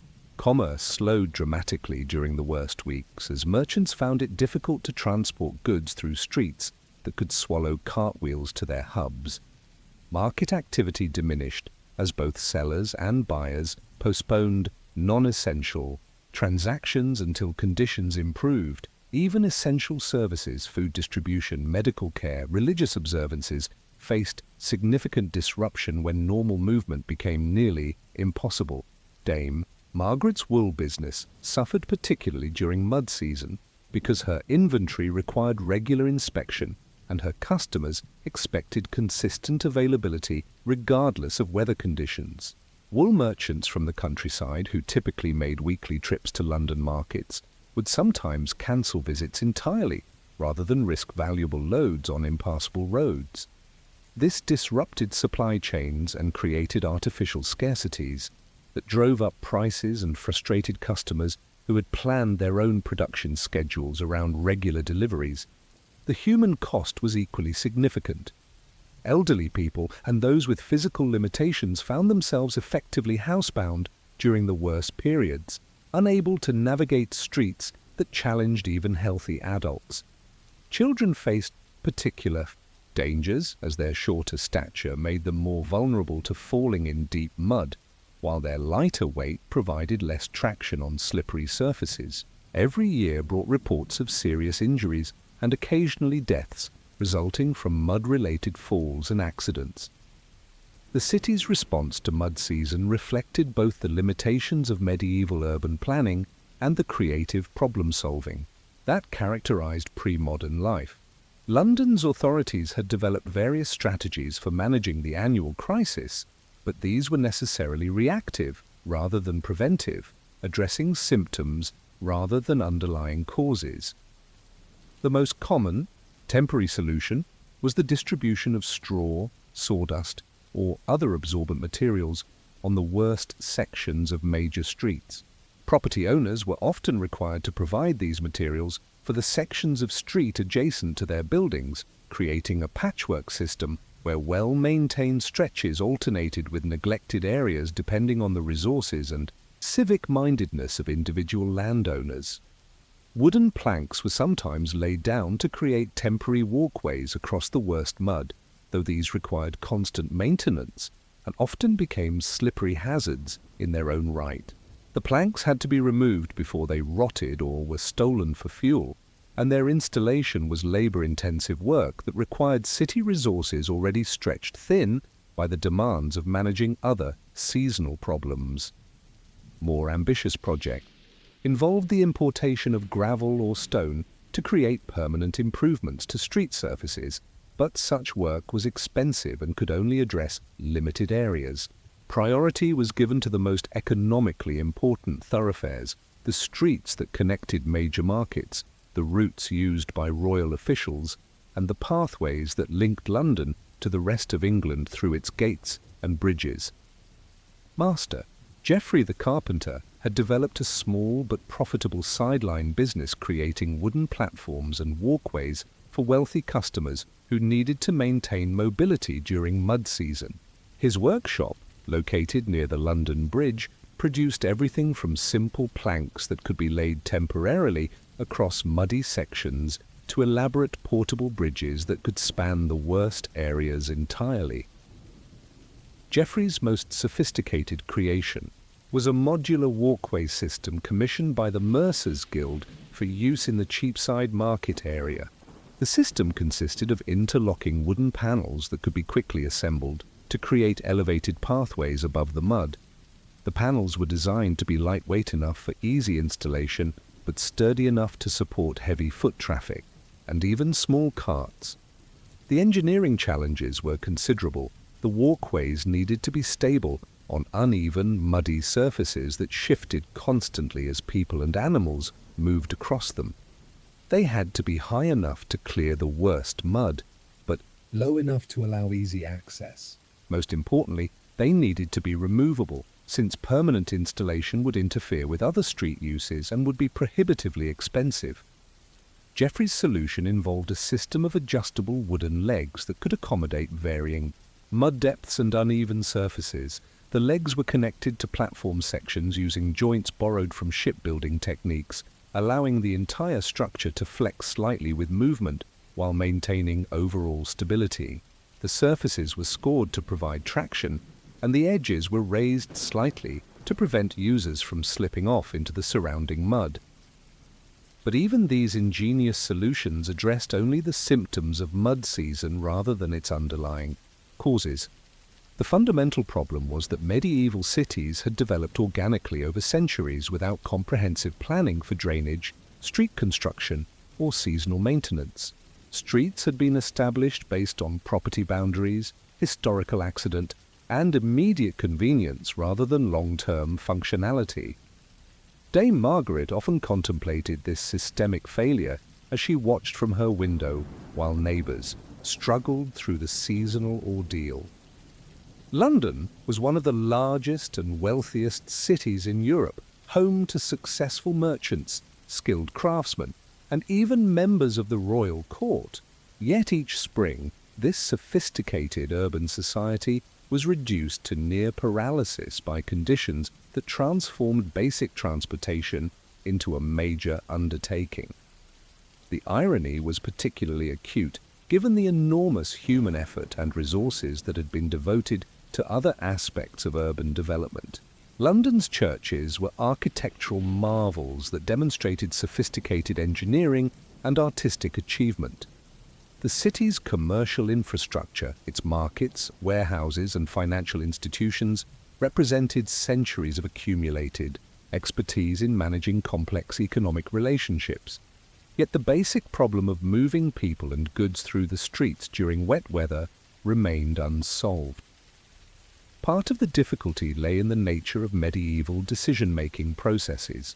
Urban improvements required coordination among numerous property owners, guilds, and civic authorities whose interests often conflicted.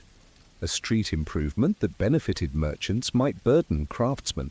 Drainage solutions that solved problems in one neighborhood might create new difficulties elsewhere. The complex web of traditional rights, obligations, and privileges that governed medieval urban life made comprehensive planning nearly impossible. Moreover, the seasonal nature of mud season worked against sustained efforts at improvement.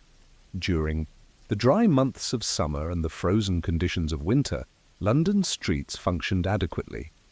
The problems were severe but temporary, making it difficult to maintain political support for expensive infrastructure projects that would benefit the community only during the worst weeks of each year. Religious authorities offered their own interpretation of mud season's annual visitation. Brother Marcus of St. Bartholomew's Abbey, now advanced in years but still maintaining detailed observations of London life, saw the seasonal ordeal as a reminder of human limitations and divine authority.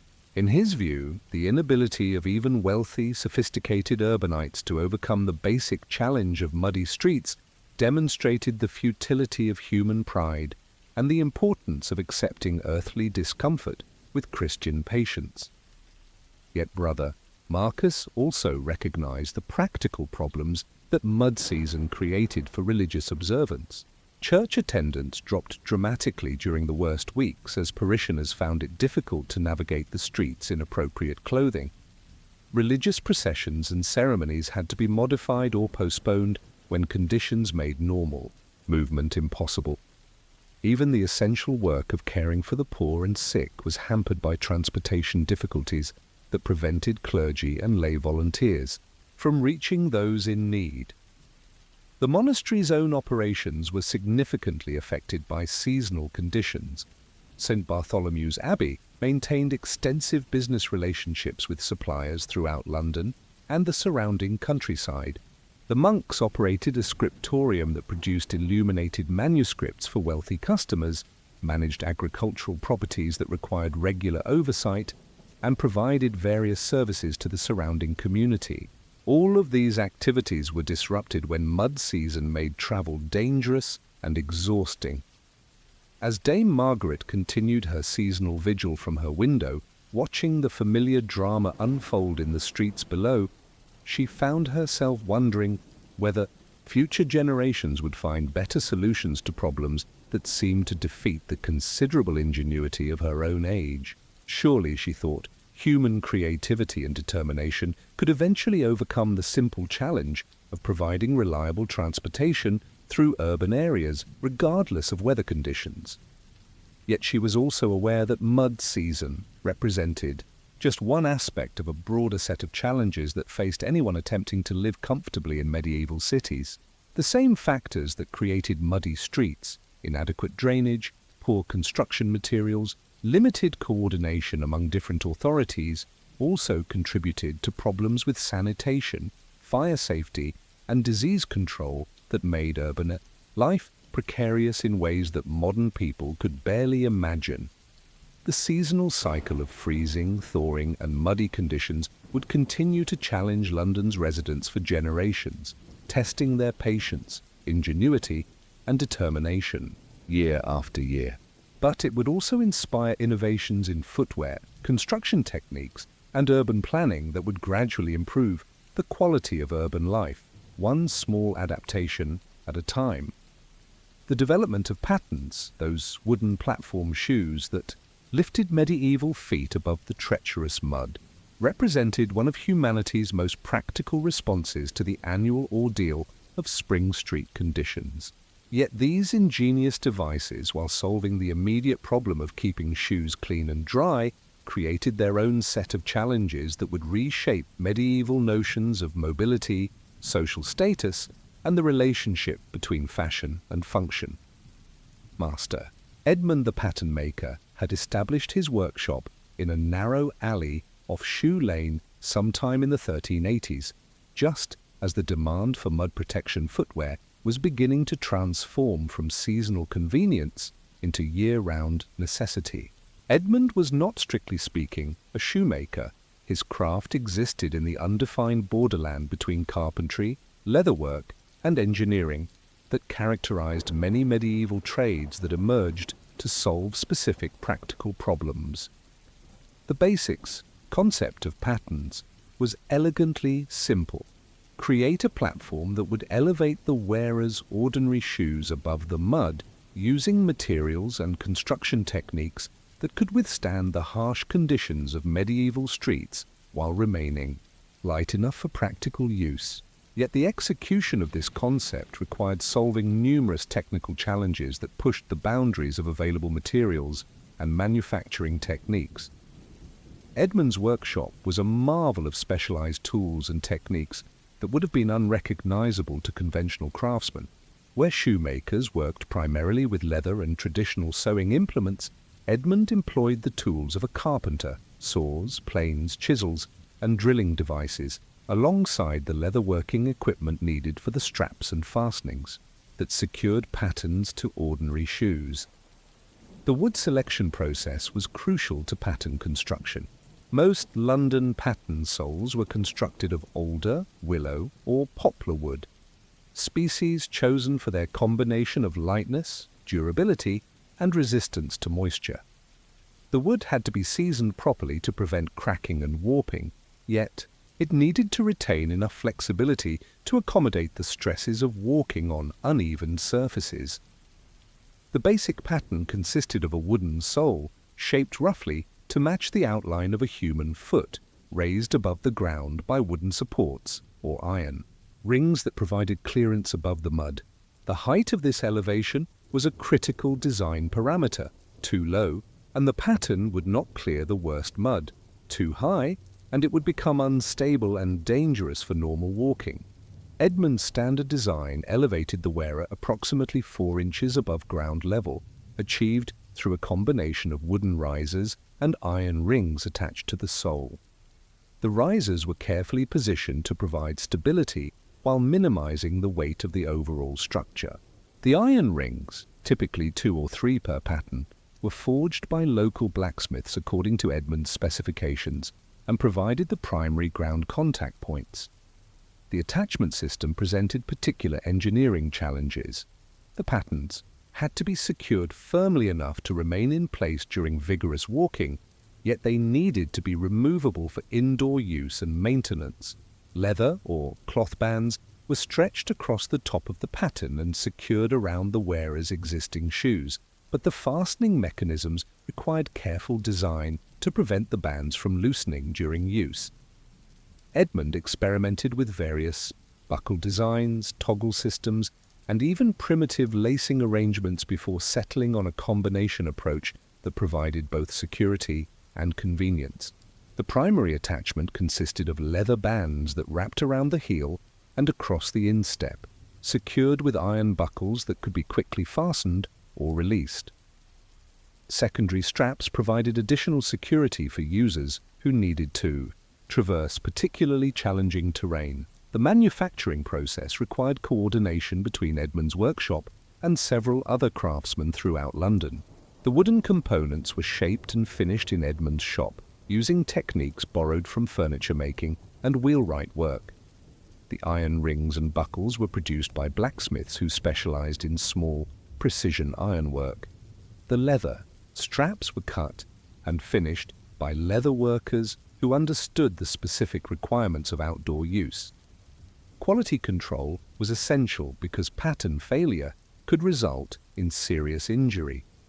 A broken pattern could dump its wearer suddenly into deep mud, potentially causing twisted ankles, bruised bodies, or worse injuries if the fall occurred near obstacles or traffic. Edmund developed rigorous testing procedures that subjected each pattern to stress loads far exceeding normal use, ensuring that his products could withstand the demanding conditions of medieval street navigation. Dame Margaret had become one of Edmund's regular customers during the spring of 1391, when she finally concluded that the annual ordeal of mud season required more systematic solutions than simply accepting damaged shoes and exhausting journeys. Her first pair of patterns was a revelation. Suddenly, she could traverse even the worst street conditions while keeping her regular shoes clean and dry. Yet Dame Margaret also discovered that pattern wearing required learning new movement patterns. That differed significantly from normal walking. The elevated platform changed her center of gravity, requiring greater attention to balance and stability. The rigid wooden sole prevented the normal flexibility of foot movement, making stairs and uneven surfaces more challenging to navigate. Most noticeably, the iron rings created a distinctive metallic clanking sound that announced her approach from considerable distances. The sound issue became a significant social concern as pattern use spread throughout London's population. The characteristic clink of iron rings on stone pavement created a constant background noise in commercial districts during mud season. More problematically, the sound made discrete movement impossible, affecting everything from romantic assignations to commercial negotiations that required confidentiality. Churches were particularly affected by pattern noise. The hard stone floors of medieval churches amplified the metallic sounds, creating acoustic disruptions that interfered with religious services. Many parishes established policies requiring pattern removal before entering church buildings, though. This created practical problems for parishioners who needed to traverse muddy churchyards to reach the building entrances. The social implications of pattern wearing extended far beyond noise concerns. Like most medieval innovations that addressed practical problems, patterns quickly became indicators of social status and economic position. The quality of construction, choice of materials, and decorative elements distinguished expensive patterns, worn by wealthy individuals from the simpler versions used by common citizens. Dame Margaret's patterns were crafted from finest alder wood, finished with imported stains that created attractive grain patterns, and secured with brass buckles that would not rust in wet conditions. The leather straps were dyed and tooled with decorative patterns that coordinated with her regular shoes. While functional, these patterns were also fashion statements that proclaimed their wearer's ability to afford high-quality solutions to common problems. At the other end of the social spectrum, labourers and servants made do with crude patterns constructed from scrap wood and secured with rope or cloth strips. These basic devices provided the essential function of mud protection, but lacked the refinement and durability of professionally manufactured versions. The contrast between elegant and crude patterns became another visible marker of social hierarchy. In medieval urban society, the economics of pattern production created opportunities for craftsmen like Edmund, while disrupting traditional relationships within the leather trades. Pattern making required skills and tools that differed from conventional shoemaking, creating a new, specialized craft that operated alongside but separate from established trades. This generated some tension with shoe guilds who argued that pattern makers were encroaching on their traditional territory. Yet the complementary relationship between shoes and patterns also created new business opportunities for innovative craftsmen. Some shoemakers began offering pattern fitting services, helping customers select patterns that worked well with particular shoe styles. Others developed shoe designs specifically intended for pattern use, with reinforced attachment points and streamlined profiles that reduced interference with pattern straps. Master Thomas White Leather, the cordwainer, whose workshop had prospered during the Poulain fashion craze, found pattern compatibility an increasingly important consideration in shoe design. Customers who invested in high-quality patterns wanted assurance that their expensive shoes would work well with their mud protection devices. This led Thomas to develop shoe lasts that accommodated pattern straps and to experiment with sole designs that provided better grip on wooden pattern surfaces. The seasonal nature of pattern demand created particular business challenges for Edmund and other pattern makers. Most sales occurred during a relatively short period each spring, when mud conditions made patterns essential for anyone who needed to travel through London streets. During summer and winter, demand dropped dramatically as street conditions improved, and alternative footwear became more practical. Edmund addressed this problem by diversifying his workshop's production to include other wooden items that utilized similar skills and tools. During slack periods for pattern production, his craftsmen manufactured wooden bowls, utensils, and small furniture items that provided steady income throughout the year. He also accepted custom orders for specialized wooden platforms and walkways that wealthy customers used for specific outdoor events or construction projects. The technical evolution of pattern design continued throughout the late 14th and early 15th centuries as craftsmen like Edmund refined their understanding of the engineering challenges involved. Improvements in woodworking techniques allowed for lighter, stronger construction. Better metalworking produced more durable and precisely fitted iron components. Enhanced leatherworking created more comfortable and secure attachment systems. Yet, these improvements also revealed fundamental limitations in the pattern concept that no amount of engineering sophistication could overcome. The devices remained inherently awkward and unstable compared to normal footwear. The elevation that provided mud clearance also created balance problems and increased the risk of falls. The rigid construction that enabled platform stability prevented the natural foot flexibility that made extended walking comfortable.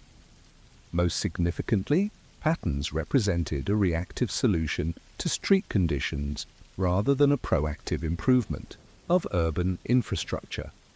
While they enabled individuals to cope with muddy streets, they did nothing to address the underlying problems that created seasonal transportation crises. In some ways, the availability of personal mud protection devices may have reduced political pressure for comprehensive street improvements by making the worst conditions tolerable for those who could afford appropriate equipment. As Dame Margaret navigated London's spring streets in her elegant alderwood patterns, carefully stepping from plank to stone to avoid the worst mud while listening to the metallic symphony created by dozens of other pattern wearers, she found herself reflecting on the strange relationship between individual adaptation and collective improvement that characterized medieval urban life. The ingenuity that had produced patterns and the craftsmanship that made them both functional and beautiful demonstrated human creativity and determination in the face of challenging conditions. Yet the very success of these personal solutions seemed to perpetuate the acceptance of inadequate public infrastructure that created the need for such devices in the first place. By the early 15th century, the relationship between mud, footwear, and social status had evolved into a complex system that revealed fundamental truths about medieval urban society's structure, values, and inequalities. What had begun as a simple seasonal inconvenience had become a lens through which the full spectrum of social hierarchy could be observed, measured, and maintained through the most basic human activity. The act of walking through city streets. Sister Catherine of the Poor Clares Convent experienced mud season from a perspective that differed dramatically from that of Dame Margaret, or the craftsmen who served London's commercial community. The Poor Clares had taken vows of poverty that extended to their footwear, simple leather sandals that provided minimal protection against the elements and no protection whatsoever against the seasonal mud that transformed London streets into treacherous obstacle courses. The convent's location in Aldgate, on the eastern edge of London's built-up area, subjected Sister Catherine and her fellow nuns to particularly challenging conditions during mud season. The streets in this area were less developed than those in the commercial centre, often consisting of little more than compacted earth tracks that became impassable quagmires whenever spring rains combined with melting snow and frozen ground. Sister Catherine's daily routine required regular travel through these conditions to fulfill the charitable obligations that formed the core of Poor Clare's life. She visited sick parishioners, distributed food to families in need, and assisted with various community services that could not be suspended simply because street conditions had become difficult. This meant that she regularly faced the choice Between abandoning her religious duties or subjecting herself to conditions that ruined her simple footwear and created significant personal discomfort. The religious implications of this situation were complex and troubling. On one hand, the suffering that accompanied mud-season travel could be understood as a form of spiritual discipline, a reminder of earthly hardship that directed attention toward eternal concerns. The discomfort and inconvenience of walking through deep mud while wearing inadequate footwear might serve the same spiritual function as other forms of voluntary mortification that characterized monastic life. Yet Sister Catherine also recognized that her inability to traverse London streets effectively during mud season limited her ability to serve the poor and sick who depended on the convent's assistance. The seasonal transportation crisis didn't affect everyone equally. Wealthy individuals like Dame Margaret could afford pattens and other protective equipment that enabled continued mobility, while poor families remained trapped in their neighborhoods. Until conditions improved, this created a moral dilemma that went to the heart of medieval Christianity's social mission. If mud season prevented religious personnel from reaching those most in need of assistance, was it spiritually appropriate to use expensive technological solutions like patterns to overcome natural obstacles? Did Christian poverty require accepting the limitations that inadequate footwear imposed, or did Christian charity demand using available means to maintain essential services?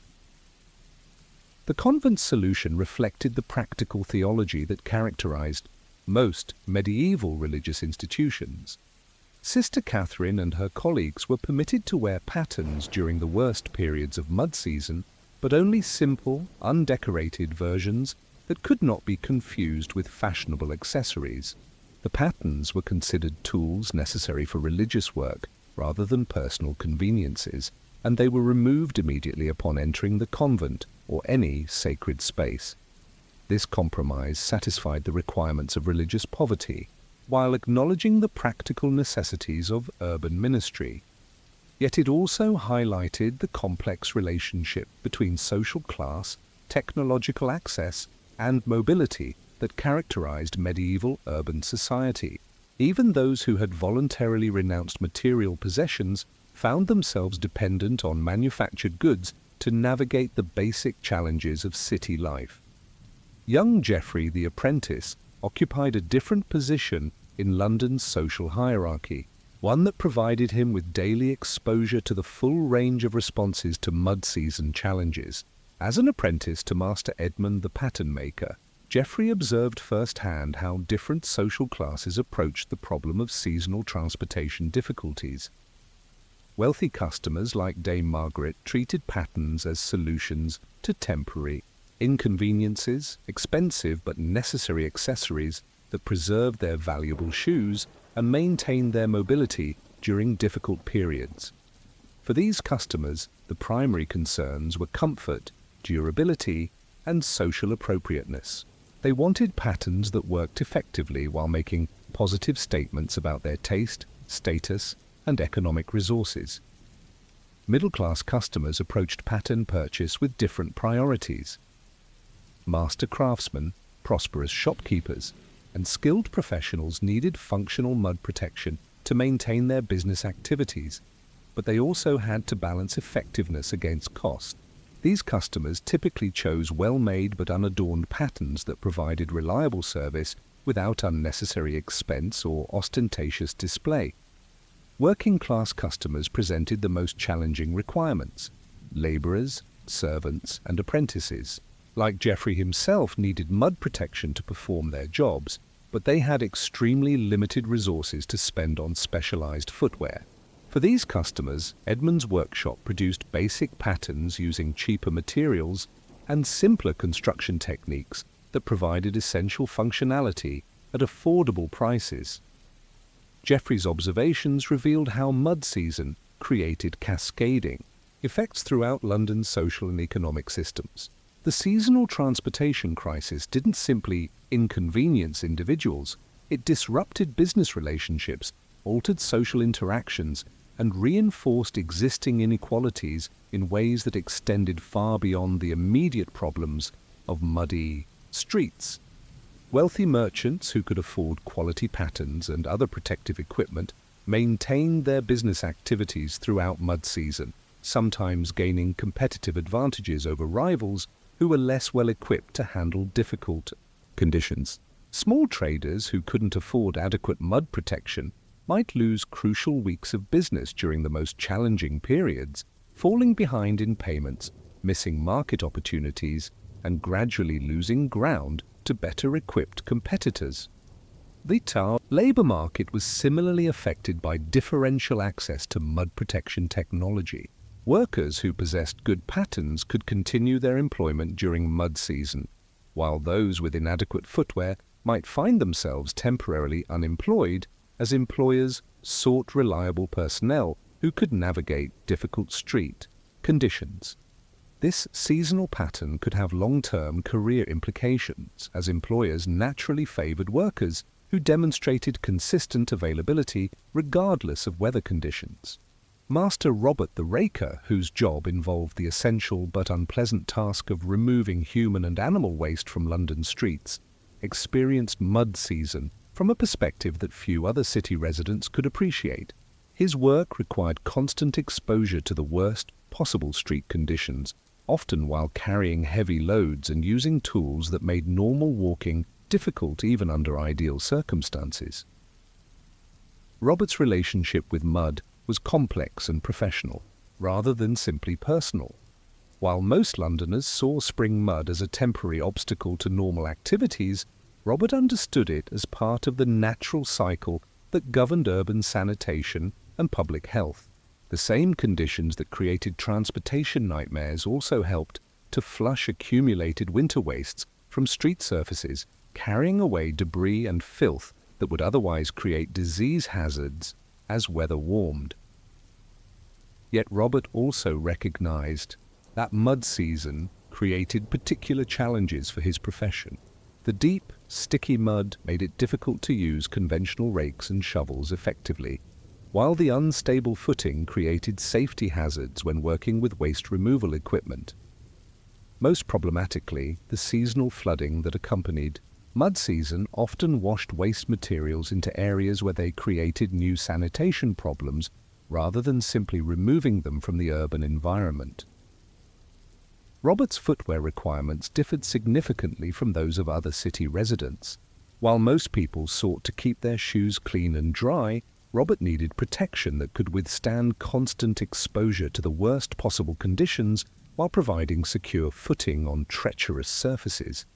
His solution involved leather, boots reinforced with wooden soles and iron studs that provided traction on slippery surfaces while protecting his feet from sharp debris and contaminated materials.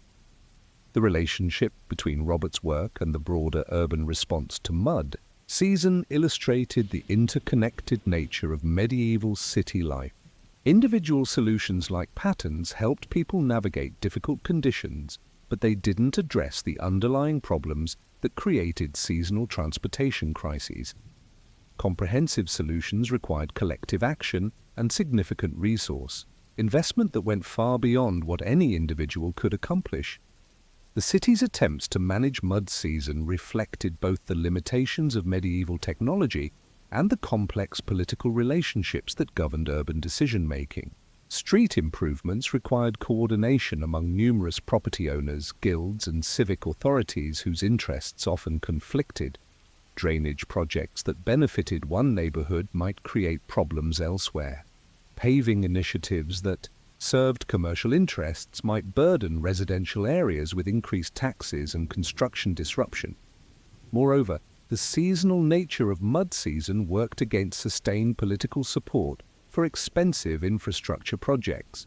During dry, summer months and frozen winter conditions, London's streets functioned adequately for most purposes.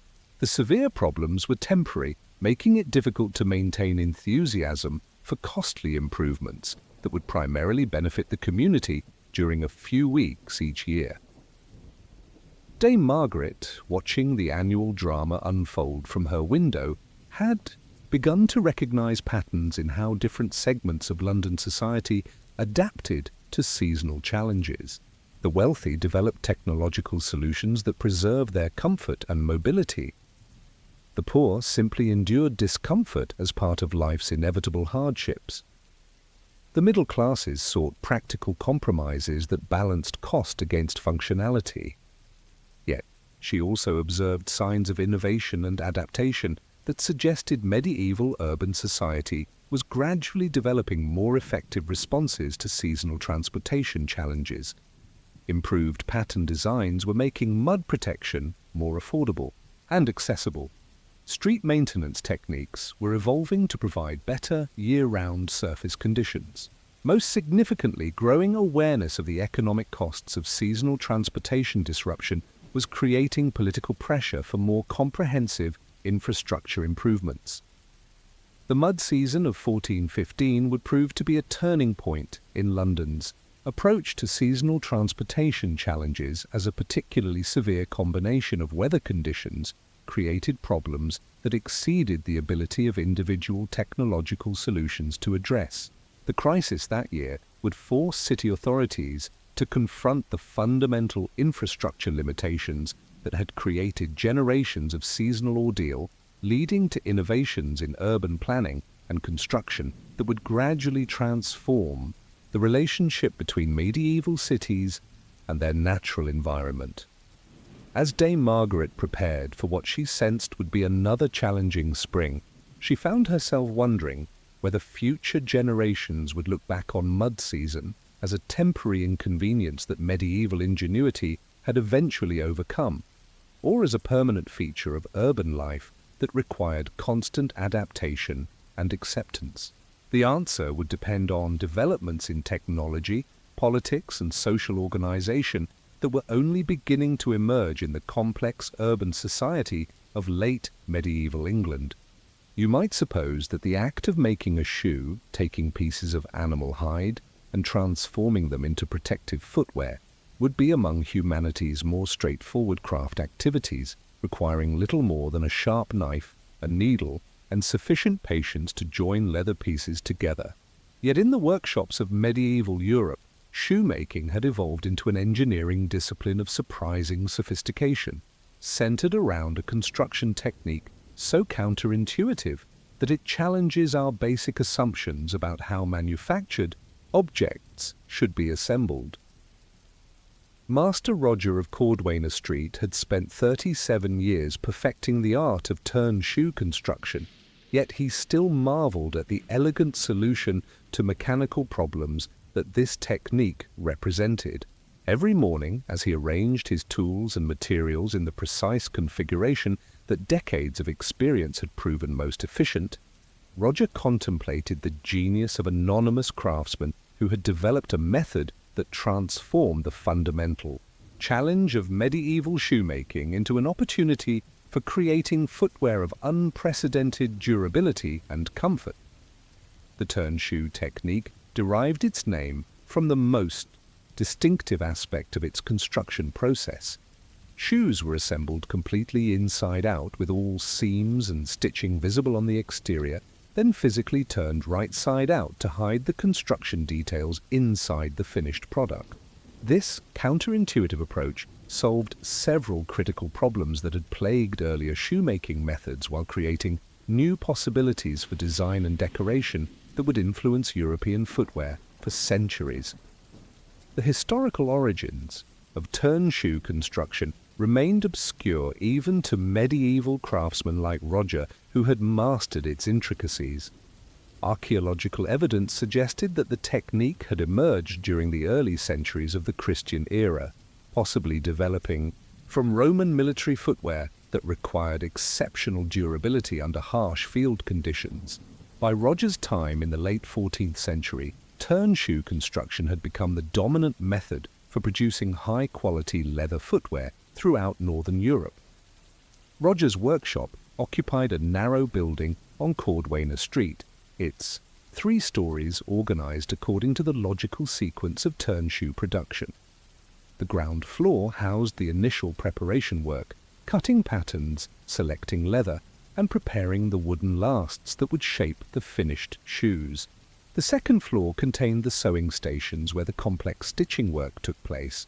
The third floor was devoted to the turning process itself and the final finishing work that completed each pair of shoes. The technical requirements of turn shoe construction had driven Roger to accumulate an array of specialized tools that would have been unfamiliar to craftsmen working in other trades. His most essential implements were the awls, sharp, pointed tools used to pierce holes in leather for stitching. Roger owned more than 20 different awls, each designed for specific aspects of the construction process. Some were thin and delicate for working with fine leather, others were thick and robust for penetrating multiple layers of heavy material. The selection of leather for turn shoe construction required expertise that went far beyond the general knowledge needed for other leatherworking trades. The technique demanded hides that possessed specific combinations of flexibility, strength, and grain characteristics that would allow the completed shoe to be turned inside out without cracking, tearing, or losing its shape. Roger had developed relationships with tanners throughout England and the continent who understood these requirements and could provide the exceptional materials that turn shoe construction demanded. The process began with the creation of a wooden last, a foot-shaped form around which the shoe would be constructed. The lasts were carved by specialized craftsmen who combined the skills of sculptors with practical knowledge of human foot anatomy and the mechanical requirements of turn shoe construction. Each last was unique, carved to match the specific measurements and requirements of individual customers who could afford custom footwear. Roger's workshop maintained an inventory of more than 50 different lasts, representing various foot sizes, shapes, and proportions. The most elaborate were carved from seasoned hardwoods and decorated with brass fittings that identified their owners and measurements. Simpler lasts, used for general production work, were made from softer woods that could be modified more easily to accommodate different requirements. The cutting of leather patterns required mathematical precision that challenged even experienced craftsmen. Unlike modern shoe construction, which relies on standardized patterns and machine-assisted cutting, turn shoe technique required each piece to be individually measured and cut according to the specific requirements of the last being used. The upper portion of the shoe, the part that would cover the foot, consisted of multiple pieces that had to be precisely shaped to ensure proper fit after the turning process. The complexity arose from the fact that patterns had to account for the dimensional changes that would occur during construction and turning. Leather that appeared to fit perfectly on the last during initial assembly might become too tight or too loose after the shoe was turned and the materials settled into their final configuration. Roger had spent years developing intuitive understanding of how different types of leather behaved during the turning process, allowing him to adjust his patterns accordingly. Young Thomas the apprentice observed this pattern-cutting process with fascination and growing appreciation for the skill it required. Thomas had been serving his apprenticeship in Roger's workshop for 3 years, and he was just beginning to understand the complexity of what had initially appeared to be a simple craft. The relationship between pattern geometry, leather characteristics, and final shoe shape involved variables that could only be mastered through years of experience and countless trials. Thomas's daily responsibilities included the preparation, work that supported the master craftsman's more specialized activities. He sorted and organized leather pieces according to quality and intended use, maintained the workshop's extensive collection of tools, and assisted with the simpler aspects of pattern cutting and stitching. Yet even these basic tasks required knowledge and judgment that connected to the broader technical challenges of turn shoe construction. The stitching process that joined the various leather pieces together represented the most technically demanding aspect of turn shoe construction. The seams had to be strong enough to withstand the stress of the turning process, while remaining flexible enough to allow the leather to be manipulated into its final configuration. This required stitching techniques that differed significantly from those used in other leather-working trades. Roger employed several different types of seams depending on the specific requirements of each joint. The most common was the simple running stitch used for joining major pieces of the upper construction. More complex joints required specialized techniques like the butt seam, which created strong connections between pieces that would be subjected to particular stress during turning. The most critical seam, the one that joined the upper to the sole, required a tunneling technique that created a strong, waterproof connection while maintaining the flexibility needed for the turning process. The thread used for turn shoe construction was as specialized as the tools and techniques. Roger used hemp thread that had been carefully prepared and waxed to provide strength, water resistance, and the specific handling characteristics needed for turn shoe stitching. The thread had to be strong enough to hold during the vigorous turning process, yet it couldn't be so stiff that it interfered with the leather's flexibility. The actual turning process, the transformation that gave turn shoe construction its name, remained something of a mystery even to craftsmen who performed it regularly. The technique required a combination of strength, timing, and intuitive understanding of leather behavior that could only be developed through years of practice. Roger could turn a shoe quickly and efficiently, but he found it difficult to explain exactly how he knew when the leather was ready for turning, or precisely how much force to apply during different stages of the process. The turning began at the toe, where Roger would grip the interior of the shoe and begin to pull the entire structure through itself in a process that resembled turning a sock inside out, but required far more force and precision. The leather had to be manipulated carefully to prevent tearing while ensuring that all seams ended up in their proper positions. Too much force could damage the carefully constructed joints. Too little would leave the shoe incompletely turned, with construction seams still visible.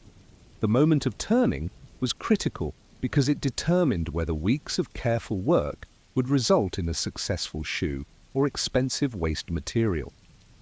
Roger had developed an intuitive sense for the exact moment when the leather reached optimal flexibility for turning, usually after the assembled shoe had been dampened with water and allowed to rest for a specific period that varied according to leather type, weather conditions, and the complexity of the construction. The physical demands of turning were considerable, requiring not just finger strength but coordinated effort from arms, shoulders, and back muscles. Roger's hands showed the permanent marks of his trade: calloused fingertips, scarred knuckles, and slightly deformed joints that resulted from decades of gripping and manipulating resistant leather.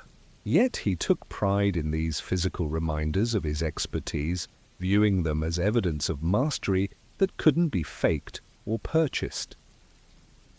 Young Thomas watched the turning process with fascination mixed with apprehension, knowing that he would eventually need to master this technique himself if he hoped to advance from apprentice to journeyman status. Roger had allowed him to attempt turning simple shoes under close supervision, but Thomas had quickly discovered that the process required coordination and strength that could only be developed through extensive practice. The first time Thomas attempted to turn a shoe independently, the leather tore just as the process was nearly complete, destroying hours of careful stitching work and wasting expensive materials. Roger had responded to this failure with characteristic patience, explaining that every apprentice experienced similar setbacks and that learning to turn shoes successfully was a gradual process that required both physical conditioning and intuitive understanding of leather behavior. The economics of turn shoe production reflected the skill and time required for the construction process. A simple pair of shoes required approximately 1 week of work by an experienced craftsman, while elaborate footwear might consume a month or more of effort. The materials alone, high-quality leather, specialized thread, hardware for buckles and fastenings, represented significant investment that had to be recovered through pricing that put quality turn shoes beyond the reach of most medieval consumers. Roger's customers were primarily wealthy merchants, minor nobles, and successful craftsmen who could afford footwear that cost several times a laborer's monthly wages. These customers expected shoes that would provide years of service under normal use while maintaining their appearance and comfort throughout their useful life. The turn shoe technique, when properly executed, could meet these demanding requirements in ways that simpler construction methods could not match. The durability advantages of turn shoe construction resulted from the technique's ability to create seamless joints between upper and sole that eliminated the weak points that plagued other shoemaking methods. Traditional shoe construction relied on external stitching or nailing to attach soles to uppers, creating joints that were vulnerable to water penetration, mechanical stress, and general wear. Turn shoe technique placed all structural seams inside the finished shoe, protecting them from external conditions while distributing stress more evenly throughout the structure. The comfort benefits were equally significant. The smooth interior surfaces created by turn shoe construction eliminated the rough seams and irregular surfaces that made other types of shoes uncomfortable during extended wear. The technique also allowed for more precise fit, because the construction process could be adjusted to accommodate individual foot characteristics, rather than forcing feet to conform to standardized shoe shapes. Yet turn shoe construction also imposed significant limitations that affected both makers and wearers. The technique required leather with very specific characteristics, making it dependent on supply chains that could provide appropriate materials consistently. The construction process was time-consuming and labor-intensive, limiting production volume and making the shoes expensive.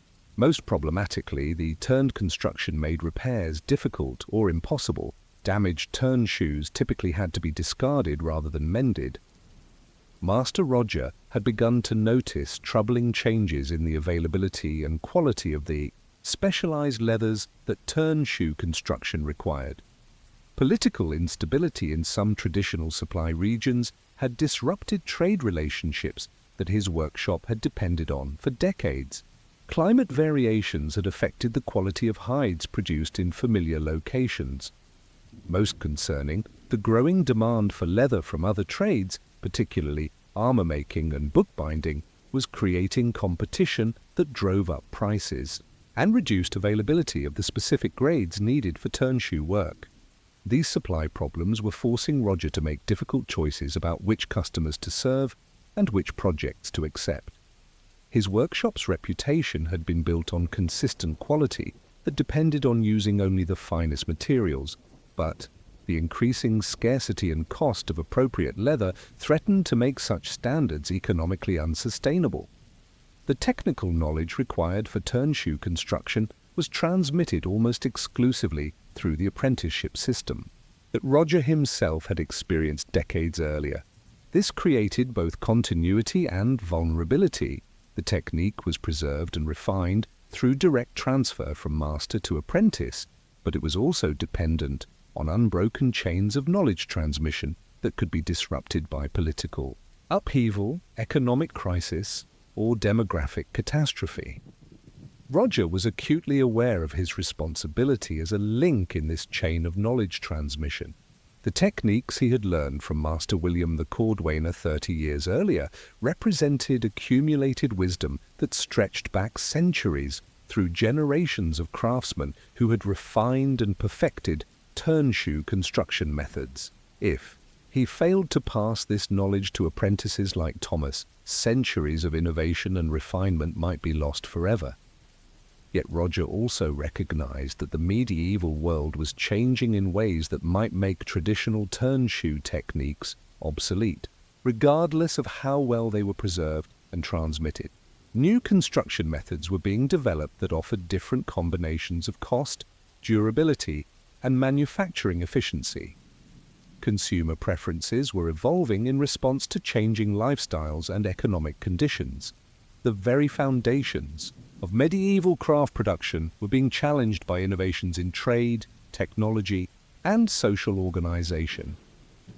As Roger worked through the familiar routine of turn shoe construction on a grey October morning in 1412, carefully monitoring the progress of shoes in various stages of completion throughout his workshop, he found himself wondering whether the technique that had defined his professional life would survive the broader changes that seemed to be transforming medieval society. The skills he had spent decades mastering might prove to be historical curiosities rather than practical knowledge, preserved more for their cultural significance than their economic utility. Yet the shoes emerging from his workshop with their smooth seams, precise fit, and elegant proportions represented achievements in design and construction that seemed likely to retain their appeal regardless of changing fashion trends or economic conditions. The fundamental human need for comfortable, durable footwear would persist, and the turn shoe technique's solutions to basic engineering challenges possessed a timeless quality that transcended temporary variations in style or manufacturing preference. The question was whether future craftsmen would possess the patience, skill, and economic incentives necessary to maintain the complex knowledge systems that made turn shoe construction possible, or whether simpler, faster, cheaper methods would gradually replace the elegant solutions that medieval ingenuity had developed to transform animal hides into marvels of portable engineering. The workshop that Master Roger had inherited from his predecessor represented more than just a place of business. It was a complex economic ecosystem that sustained multiple families, supported extensive networks of suppliers and customers, and embodied centuries of accumulated knowledge about the transformation of raw materials into finished goods through human skill and ingenuity. Yet by the early decades of the 15th century, this traditional system was facing pressures that threatened to undermine the economic foundations that had made specialized craftsmanship, like turn shoe construction, viable. The cost structure of turn shoe production reflected the technique's demanding requirements for materials, time, and expertise. Master Roger's workshop consumed approximately £300 of the finest leather annually, purchased from tanneries in London, Norwich, and occasionally as far away as Cordoba when truly exceptional hides were needed for special commissions. This leather cost represented nearly half of the workshop's total operating expenses, making the business extremely vulnerable to fluctuations in supply and pricing. The labor costs were equally significant. Roger employed 2 journeymen at wages that reflected their specialized skills, plus 3 apprentices whose training represented long-term investment in future productive capacity. The workshop also relied on seasonal workers during peak production periods and contracted with specialists for particular tasks like last making and decorative metalwork that required expertise beyond the core competencies of shoe construction. Young Thomas the apprentice was beginning to understand these economic realities as his training progressed, and he gained insight into the business aspects of medieval craftsmanship. His 7-year apprenticeship represented a substantial investment by Master Roger, who provided not just training but also room, board, and clothing in exchange for labor that was initially more burdensome than beneficial. Only in the final years of apprenticeship would Thomas become sufficiently skilled to contribute meaningful, productive value to the workshop's operations. The economics of apprenticeship created interesting tensions within the guild system that governed medieval trades. Apprentices represented future competition for established masters, yet they were also essential for transmitting the specialized knowledge that sustained the trade. Masters had incentives to train apprentices thoroughly enough to maintain craft standards, but not so completely that they would immediately become serious competitive threats upon achieving journeyman status. Thomas observed these dynamics firsthand as he progressed through his training. Master Roger was generous with basic instruction, but more protective of the subtle techniques and trade secrets that distinguished exceptional work from merely competent craftsmanship. Some knowledge was shared openly, other insights were revealed gradually as Thomas demonstrated trustworthiness and commitment. and still others remained mysteries that he would need to discover through his own experience and experimentation. This customer base for high-quality turn shoes reflected the social and economic stratification that characterized medieval urban society.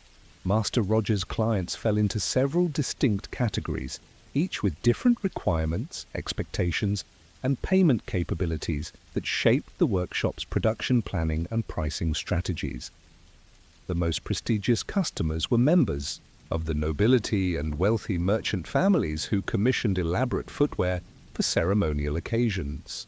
These clients demanded shoes that demonstrated their social status through expensive materials, complex construction, and decorative elements that showcased the craftsman's artistry. They were typically willing to pay premium prices for exceptional work, but they also expected perfection and would reject shoes that failed to meet their exacting standards. Dame Eleanor of Winchester represented this category of clientele. Her annual order typically included multiple pairs of shoes designed for different social occasions, elegant slip-on shoes for court appearances, sturdy boots for travel, and specialized footwear for religious ceremonies. Each pair required individual fitting sessions, custom last-making, and weeks of careful construction work. The relationship between Dame Eleanor and Master Roger extended beyond simple commercial transaction to encompass advisory services about fashion trends, maintenance recommendations, and even coordination with other craftsmen who provided related luxury goods. The second tier of customers consisted of successful professionals, lawyers, physicians, prosperous merchants, and guildmasters who needed high-quality footwear for business and social purposes but couldn't afford the extreme luxury that characterized noble commissions. These clients sought shoes that demonstrated their success and respectability while providing practical service under demanding conditions. Master William the goldsmith exemplified this customer category. His professional activities required footwear that projected competence and prosperity while withstanding the physical demands of workshop labor and frequent travel to customer locations. Master Roger had developed standardized designs that met these requirements efficiently, using quality materials and construction techniques while avoiding the elaborate customization that made noble commissions so expensive. The third category comprised middle-class citizens who purchased turn shoes as significant but infrequent investments in their personal wardrobes. These customers typically owned only one or two pairs of quality shoes, which they expected to last for years under careful use. They were price-sensitive, but understood the value of superior construction, often saving for months to afford shoes that would provide long-term service. The pricing structure for these different customer categories reflected both the costs of production and the market's ability to bear various price levels. Noble commissions might cost 10 to 20 times a laborer's weekly wages, while middle-class shoes typically required the equivalent of 1 or 2 weeks' income for a skilled craftsman. This pricing differential meant that the workshop's profitability depended heavily on maintaining a balanced mix of customers across different economic levels. The seasonal patterns of demand created additional challenges for workshop management. Spring and autumn brought peak activity as customers prepared for new seasons and replaced footwear that had been damaged by winter conditions or summer wear. These periods required intensive work schedules and careful coordination of materials and labor resources. Summer and winter brought slower business that allowed for maintenance, training, and preparation for future busy periods. Master Roger had learned to manage these fluctuations through careful production planning that balanced immediate customer needs against long-term business requirements. During slow periods, the workshop focused on creating inventory of partially completed shoes that could be quickly finished when orders arrived. Apprentices used quiet periods for intensive training in basic techniques, while journeymen experimented with new designs and construction methods that might differentiate the workshop's products from competitor offerings. The competitive environment for turn-shoe production was complicated by the technical barriers that limited the number of craftsmen capable of producing truly exceptional work. The guild system restricted entry through apprenticeship requirements and quality standards, but it couldn't prevent innovation or ensure that all guild members achieved equal levels of skill and business success. Master Roger competed not just on price but on reputation for quality, reliability, and customer service that distinguished his workshop from others producing similar products. This reputation had been built through decades of consistent performance, but it required constant maintenance through continued excellence and adaptation to changing customer preferences and market conditions. The supply chain relationships that sustained turn-shoe production had evolved into complex networks that connected Master Roger's workshop to suppliers throughout England and continental Europe. The finest leather came from specialized tanneries that understood the specific requirements of quality shoemaking. Thread was purchased from textile producers who could provide the strength and consistency needed for turn-shoe construction. Hardware came from metal workers who produced buckles, fasteners, and decorative elements according to precise specifications. These supply relationships required careful management because disruptions could halt production or force compromises in quality that might damage the workshop's reputation. Master Roger maintained relationships with multiple suppliers for critical materials, balancing the benefits of bulk purchasing against the risks of depending too heavily on single sources.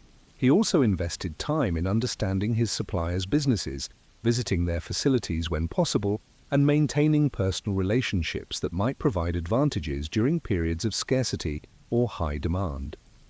The financial management of the workshop required skills that extended far beyond craft knowledge. Master Roger needed to manage cash flow across seasonal cycles, maintain adequate inventory levels without tying up excessive capital in materials, and make investment decisions about tools, equipment, and facility improvements that would enhance productivity while providing reasonable returns on invested resources. The medieval economy's limited financial infrastructure made these challenges particularly complex.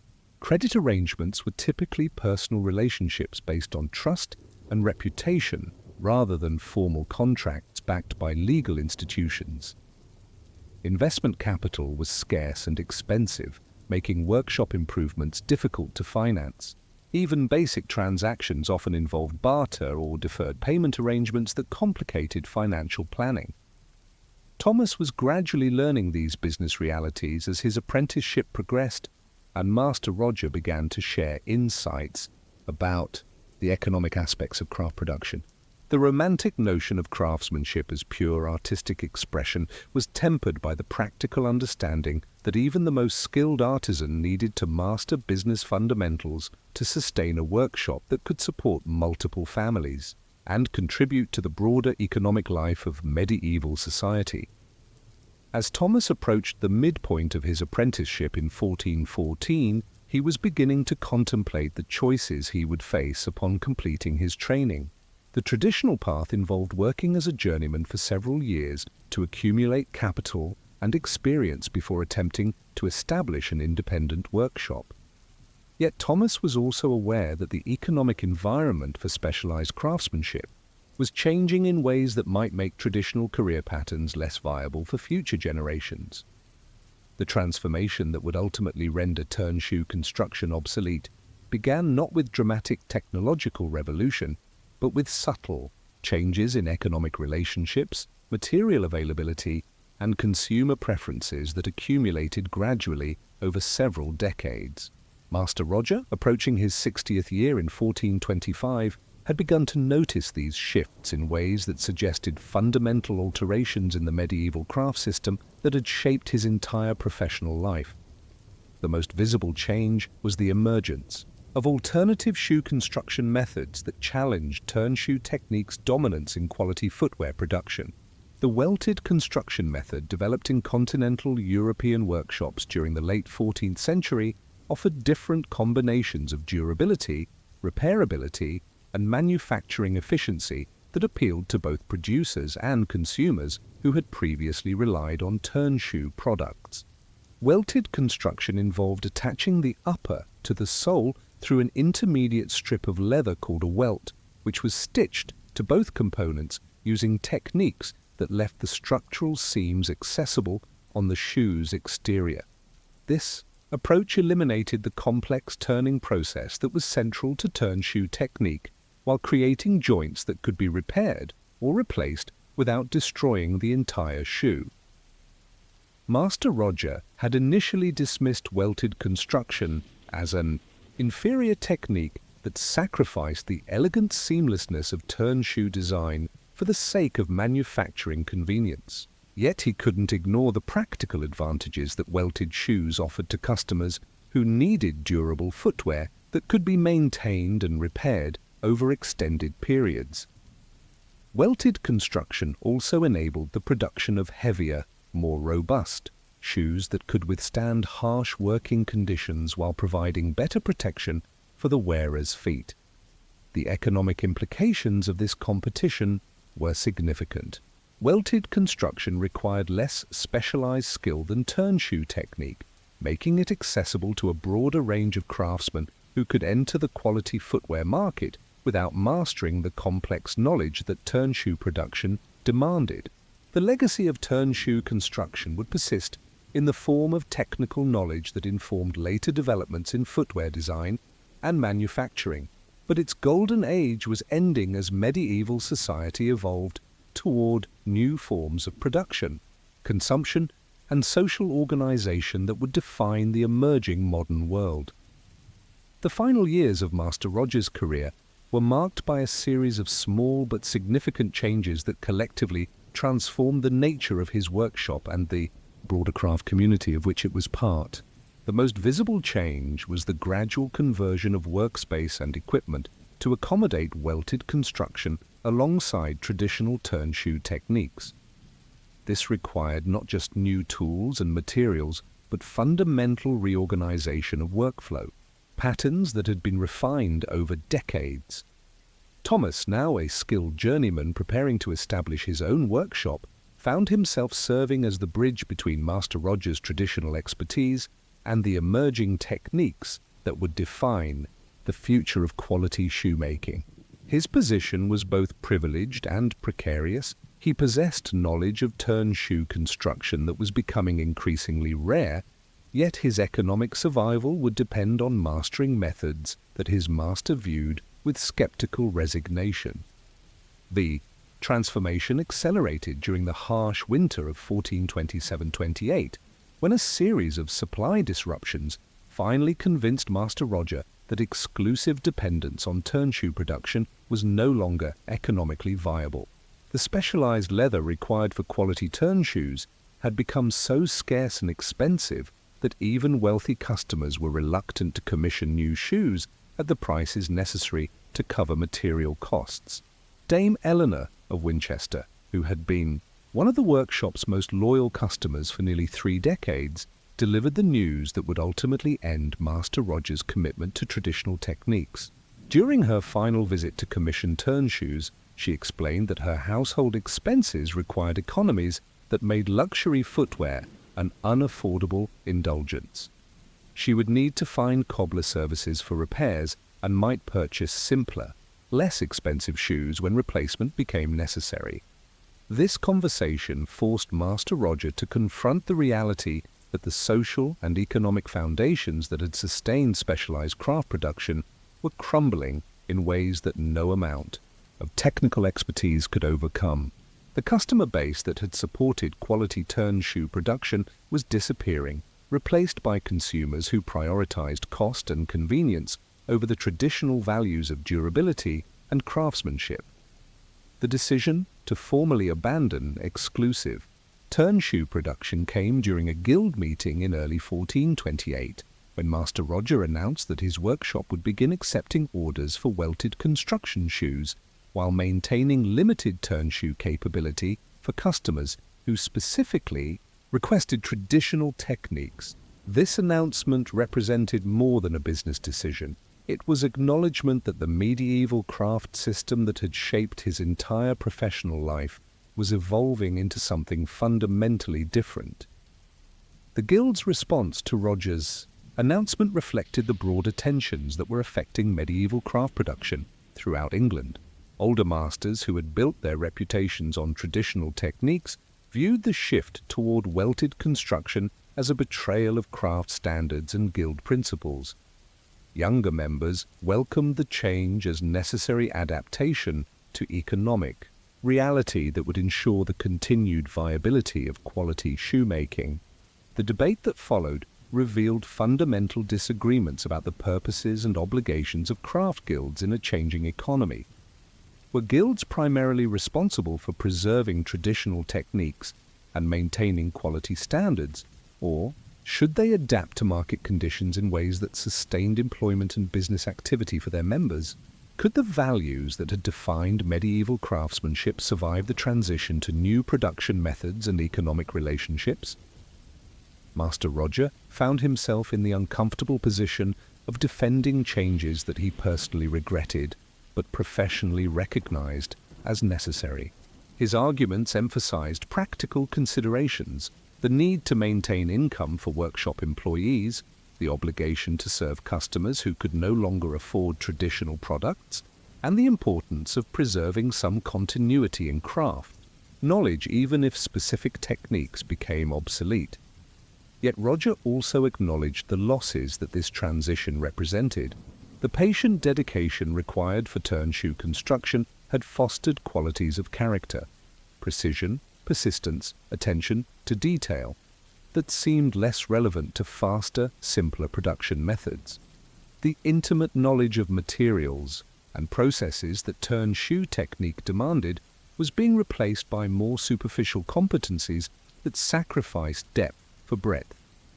Thomas observed these debates with growing understanding of the complex forces that were reshaping medieval society. The transformation of his chosen profession reflected broader changes in economic organization, social values, and technological capabilities that extended far beyond the specific challenges of shoe production. The skills he had spent years developing represented both valuable knowledge and historical artifacts that might have limited relevance to his future career. The practical implementation of workshop conversion required months of careful planning and gradual transition. New tools had to be acquired and mastered, different materials needed to be sourced and tested, and alternative production workflows had to be developed and refined. Most challenging was the psychological adjustment required to abandon techniques that had defined professional identity and personal worth for decades. Roger's approach to this transition emphasized preservation alongside adaptation. Rather than completely abandoning turn shoe techniques, he developed a hybrid approach that incorporated traditional methods within welted construction frameworks where appropriate. This preserved some of the quality characteristics that had distinguished his workshop while accommodating the economic and practical requirements of emerging production methods. The first welted shoes produced in Roger's workshop were admittedly crude compared to the elegant products that had established his reputation, yet they also demonstrated the potential for developing new forms of excellence that built upon traditional knowledge while addressing contemporary needs and constraints. Thomas proved particularly adept at this synthesis, combining his turn shoe training with innovative approaches to welted construction that produced shoes of surprising quality and distinctiveness. The customer response to these early welted products was encouraging, if not enthusiastic. Middle-class buyers appreciated the combination of quality construction and reasonable pricing that the new techniques enabled.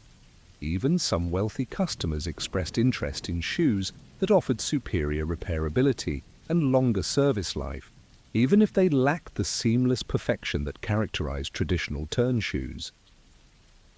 Dame Margaret of Aldgate, who had long admired Master Roger's work but found traditional turn shoes beyond her budget, became one of the first customers to commission welted shoes from the converted workshop. Her response was positive enough to encourage referrals to other prospective customers, who were seeking quality footwear at accessible prices. Brother Marcus of St. Bartholomew's Abbey, reflecting on these developments during his final illness, in 1429 saw the transformation of craft production as both loss and opportunity. The disappearance of traditional techniques represented the erosion of human achievements that had embodied centuries of accumulated wisdom. Yet the adaptation to new methods also demonstrated the resilience and creativity that enabled human societies to survive and prosper despite changing circumstances. Brother Marcus's theological perspective suggested that divine providence might be working through these economic and technological changes to prepare human society for new challenges and opportunities that required different forms of knowledge and skill. The loss of traditional craftsmanship was regrettable, but it might also be necessary preparation for forms of production and social organization that better served human needs and divine purposes. The final chapter in Master Roger's career came with his decision to transfer ownership of the workshop to Thomas in 1430, acknowledging that successful adaptation to changing conditions required leadership by someone who could embrace new methods without the psychological burden of abandoning lifelong commitments to traditional techniques. This transition was both a personal milestone and symbolic moment that marked the end of an era in medieval craftsmanship. Thomas's assumption of workshop leadership represented more than simple generational change. His approach to shoe production emphasized flexibility and customer service over adherence to particular construction methods. He maintained capability for traditional turn shoe construction while developing expertise in welted techniques and experimenting with other emerging methods that might serve future market needs. The workshop under Thomas's leadership became a model for successful adaptation to changing economic conditions while preserving valuable elements of traditional craft knowledge. His shoes combined the quality characteristics that had distinguished Master Roger's work with the practical advantages and economic accessibility that contemporary customers demanded. The preservation of turn shoe knowledge in Thomas's workshop ensured that this remarkable technique would not disappear entirely, even as its commercial importance declined. Occasional customers still requested traditional construction for special purposes, and Thomas maintained the skills and equipment necessary to serve these limited demands while focusing primarily on more viable production methods. The broader implications of this transformation extended far beyond individual workshops or specific craft techniques. The transition from turn shoe to welted construction represented a fundamental shift in the relationship between producers and consumers, between tradition and innovation, and between quality and accessibility that would reshape European manufacturing for centuries. The welted construction method that replaced turn shoe technique would eventually evolve into the foundation for modern shoe manufacturing, providing the technical basis for industrial production methods that made quality footwear accessible to mass markets. Yet this evolution also represented the gradual loss of the intimate connection between craftsman and product that had characterized medieval production systems. Thomas's workshop survived and prospered through the transition, but it became something fundamentally different from the specialized craft establishment that Master Roger had inherited and developed. The new enterprise served broader markets using more flexible methods, but it also sacrificed some of the depth and distinctiveness that had made traditional craftsmanship both economically viable and culturally significant. As Thomas locked his workshop doors on a spring evening in 1435, 10 years after beginning his transition away from exclusive turn shoe production, he reflected on the strange trajectory that had defined his professional development. He had mastered techniques that were already becoming obsolete while learning new methods that would shape the future of his trade.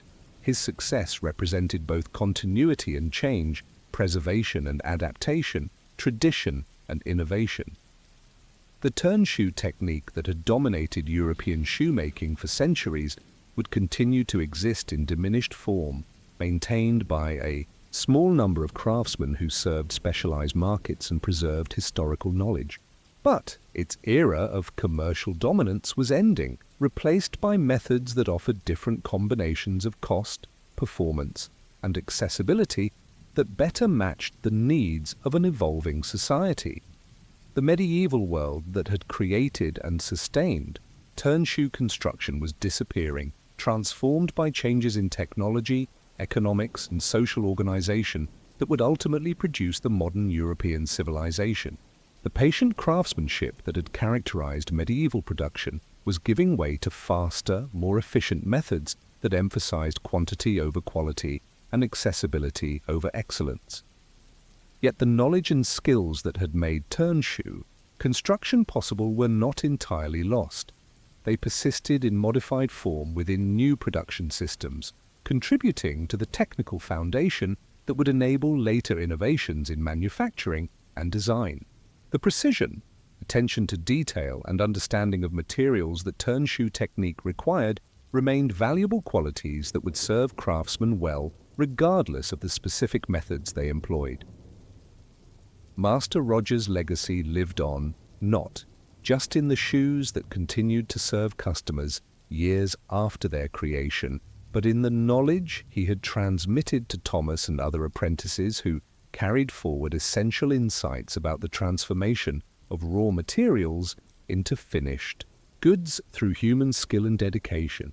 The techniques might change, but the fundamental challenges of creating useful, beautiful objects from natural materials would persist, requiring the same qualities of mind and character that had made medieval craftsmanship both economically successful and culturally significant. The story of turnshoe construction was ending, but it was also beginning its transformation into historical knowledge that would inform future generations about the achievements and limitations of medieval technology, the dynamics of economic change, and the complex relationships between tradition and innovation that shape all human societies facing the challenges of adaptation and survival in an ever-changing world.